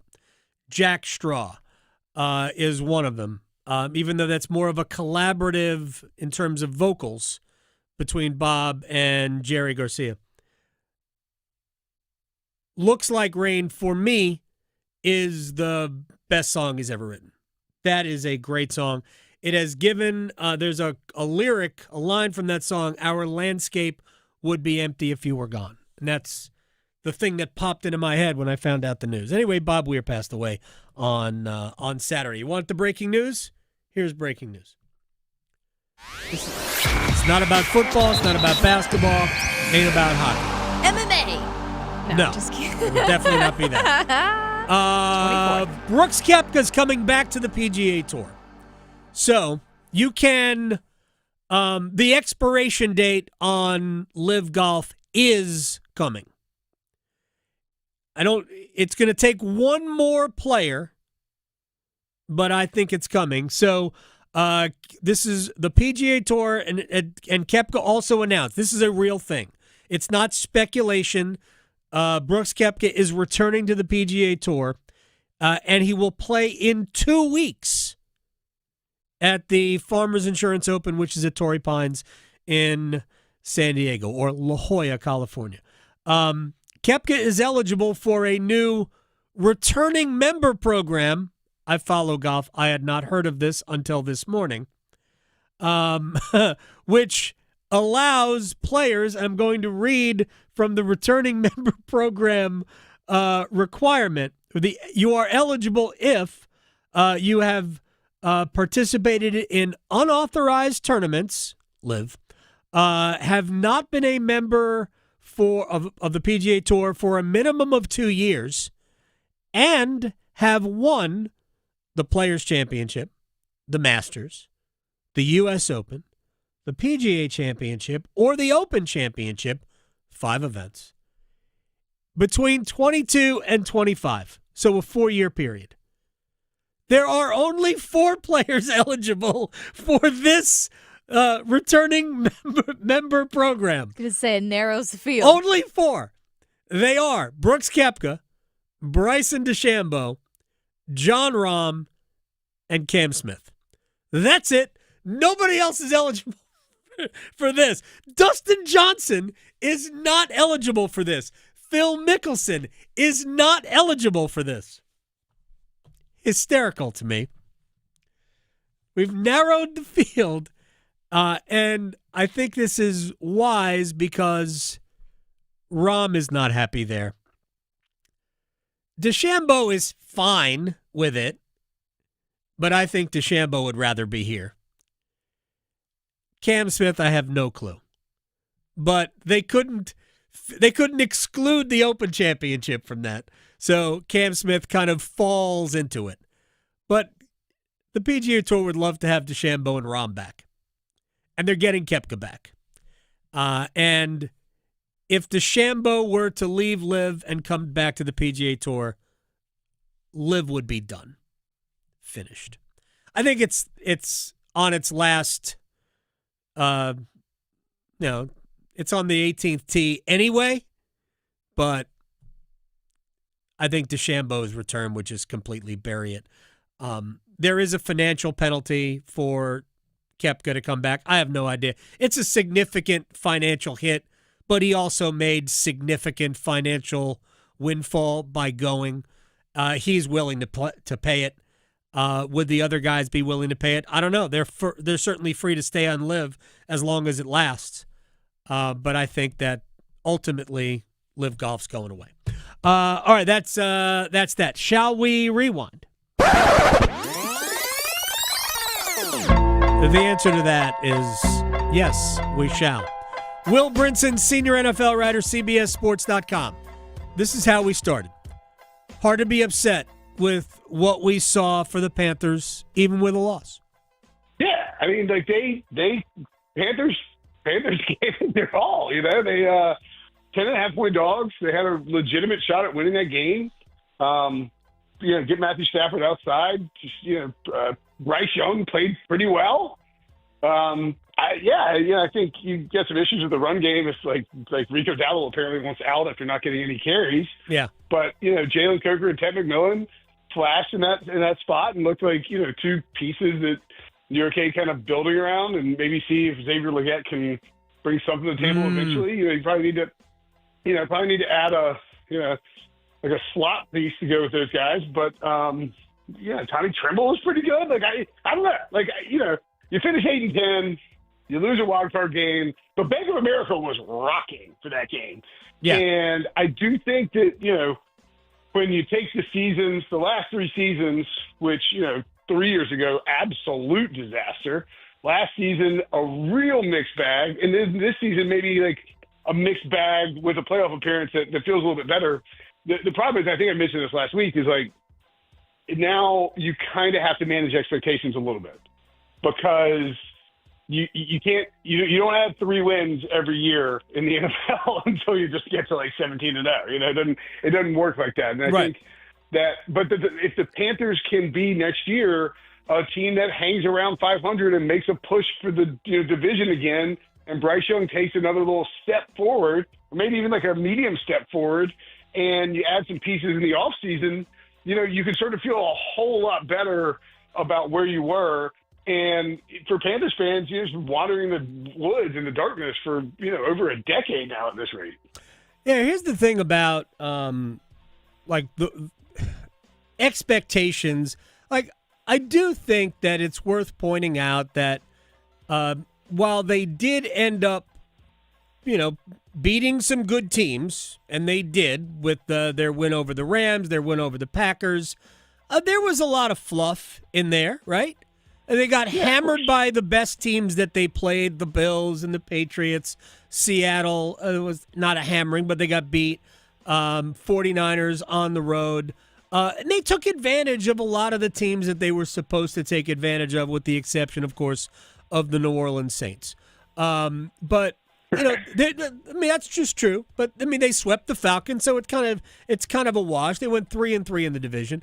Well, you're going to get it. But now the downside of going 8-9 and winning a division, you know what you get next year? You get the first place schedule, division right? Schedule. So, it's going to get tougher. If you look at the teams that finished first last year. You look at the Chiefs' schedule. You look at the Eagles' schedule. You look at the Bills' schedule.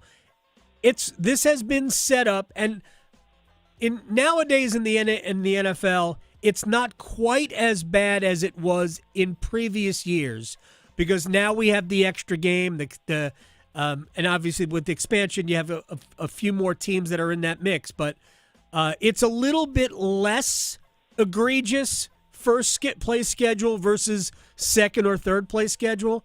But it's going to get a lot tougher for the Panthers next year. And I think there's a lot of places on the roster that they have to get better.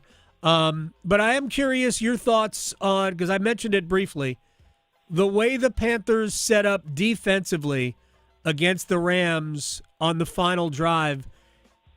It looked like, well, if we just don't give up the big play, we're okay. Except that you gave up 3 straight 15-yard plays. So what's the difference? They're already in touchdown. They can score from here. And they did. Yeah, so I think my philosophy on that, and I think we're probably pretty aligned on this, and I think a lot of people probably agree with us, is that a lot of times on offense, when it's you've been struggling on offense, and you figure out a way to stay in a tight game, and then it's late, and you have to score, so you open it up, and all of a sudden the offense looks great. You're like, why haven't you been doing that all along? Well, the inverse is true for defense too. What's been working for you the whole game? Right. What's been working on defense? Is it sitting back and passively letting Matthew Stafford card you up underneath until he gets close enough to the end zone where he can hit Colby Parkinson for a touchdown? Or is it being kind of aggressive and sending some pressure? For me, I would always err on the aggressive side of things on both sides of the ball if I were in that position. But I totally understand why it is first human nature for the coaches to call these sort of defenses where it's all right, don't let them get behind us. But that's great. They've got plenty of time. Yeah. They're not sweating it. Matthew Stafford is, I think if he's not, I know he's top 10. I'm pretty sure he's top 5 all time in fourth quarter comebacks and game winning drives. It's not like you're dealing with somebody who's worried about the pressure of this situation. You need to throw some junk at him. You need to get some pressure. You need to send some blitzes and make him uncomfortable and make him make a mistake. If you let Matthew Stafford sit back there and get time to get home, and you just try to get home with a 4-man rush or whatever, you're more than likely going to lose. It's you see it all the time though. It's you got to lead. Just don't let him get behind us. It's just a very passive way of playing defense late in games, and it's not a Panthers thing. It's an NFL coaches thing. Right. You don't want to give up the huge play, and it almost always backfires. Here's the thing that I was thinking about watching it, and I was at the Hurricanes game, so we have other things going on. The worst case scenario, if you play aggressively and the Rams hit you for a big play and score quickly, is that you have more time. Yes. To me, that the way the Panthers approached it, it was like, we'll let him get down into the red zone and then try to hold him.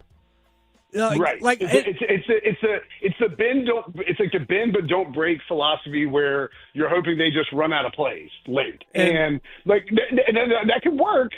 And it worked. It worked for San Francisco against Philadelphia, right?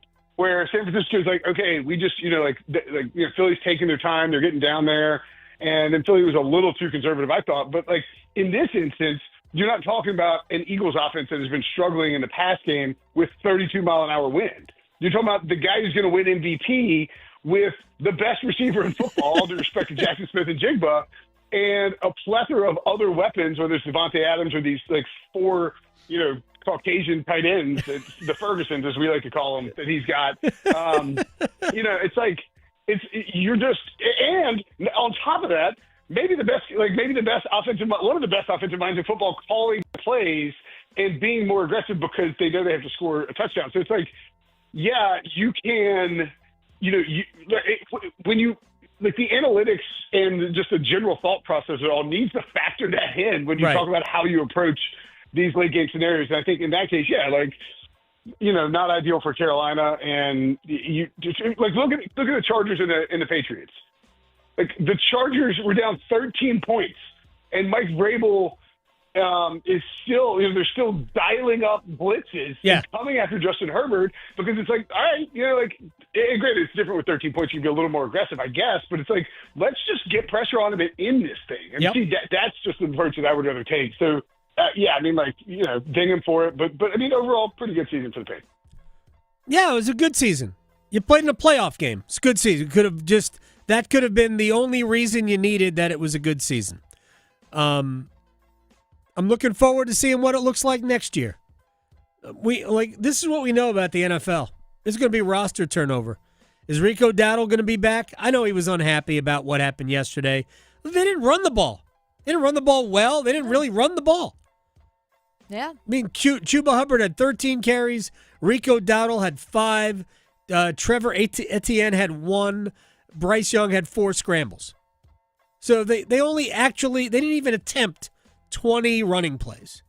They threw it a lot more. Yeah. Which I'm okay with that. I didn't hate yesterday because when they ran it, they really weren't great at it. So if you were better at running the ball, Dowdle had 1 carry for 8 yards, and he had 4 carries for a total of 1. The other 4 carries. It wasn't, whatever they were doing wasn't working, so I'm okay with what I saw. I needed them to be better, but I was okay with what I saw. I'll tell you, I said this about Bryce. Personally, I think that his greatest area of growth going forward will be not staring at the rush. I think maybe it's because he's been sacked so many times. I do think that he creates pressure where there isn't any. I actually think we saw that with who was it yesterday?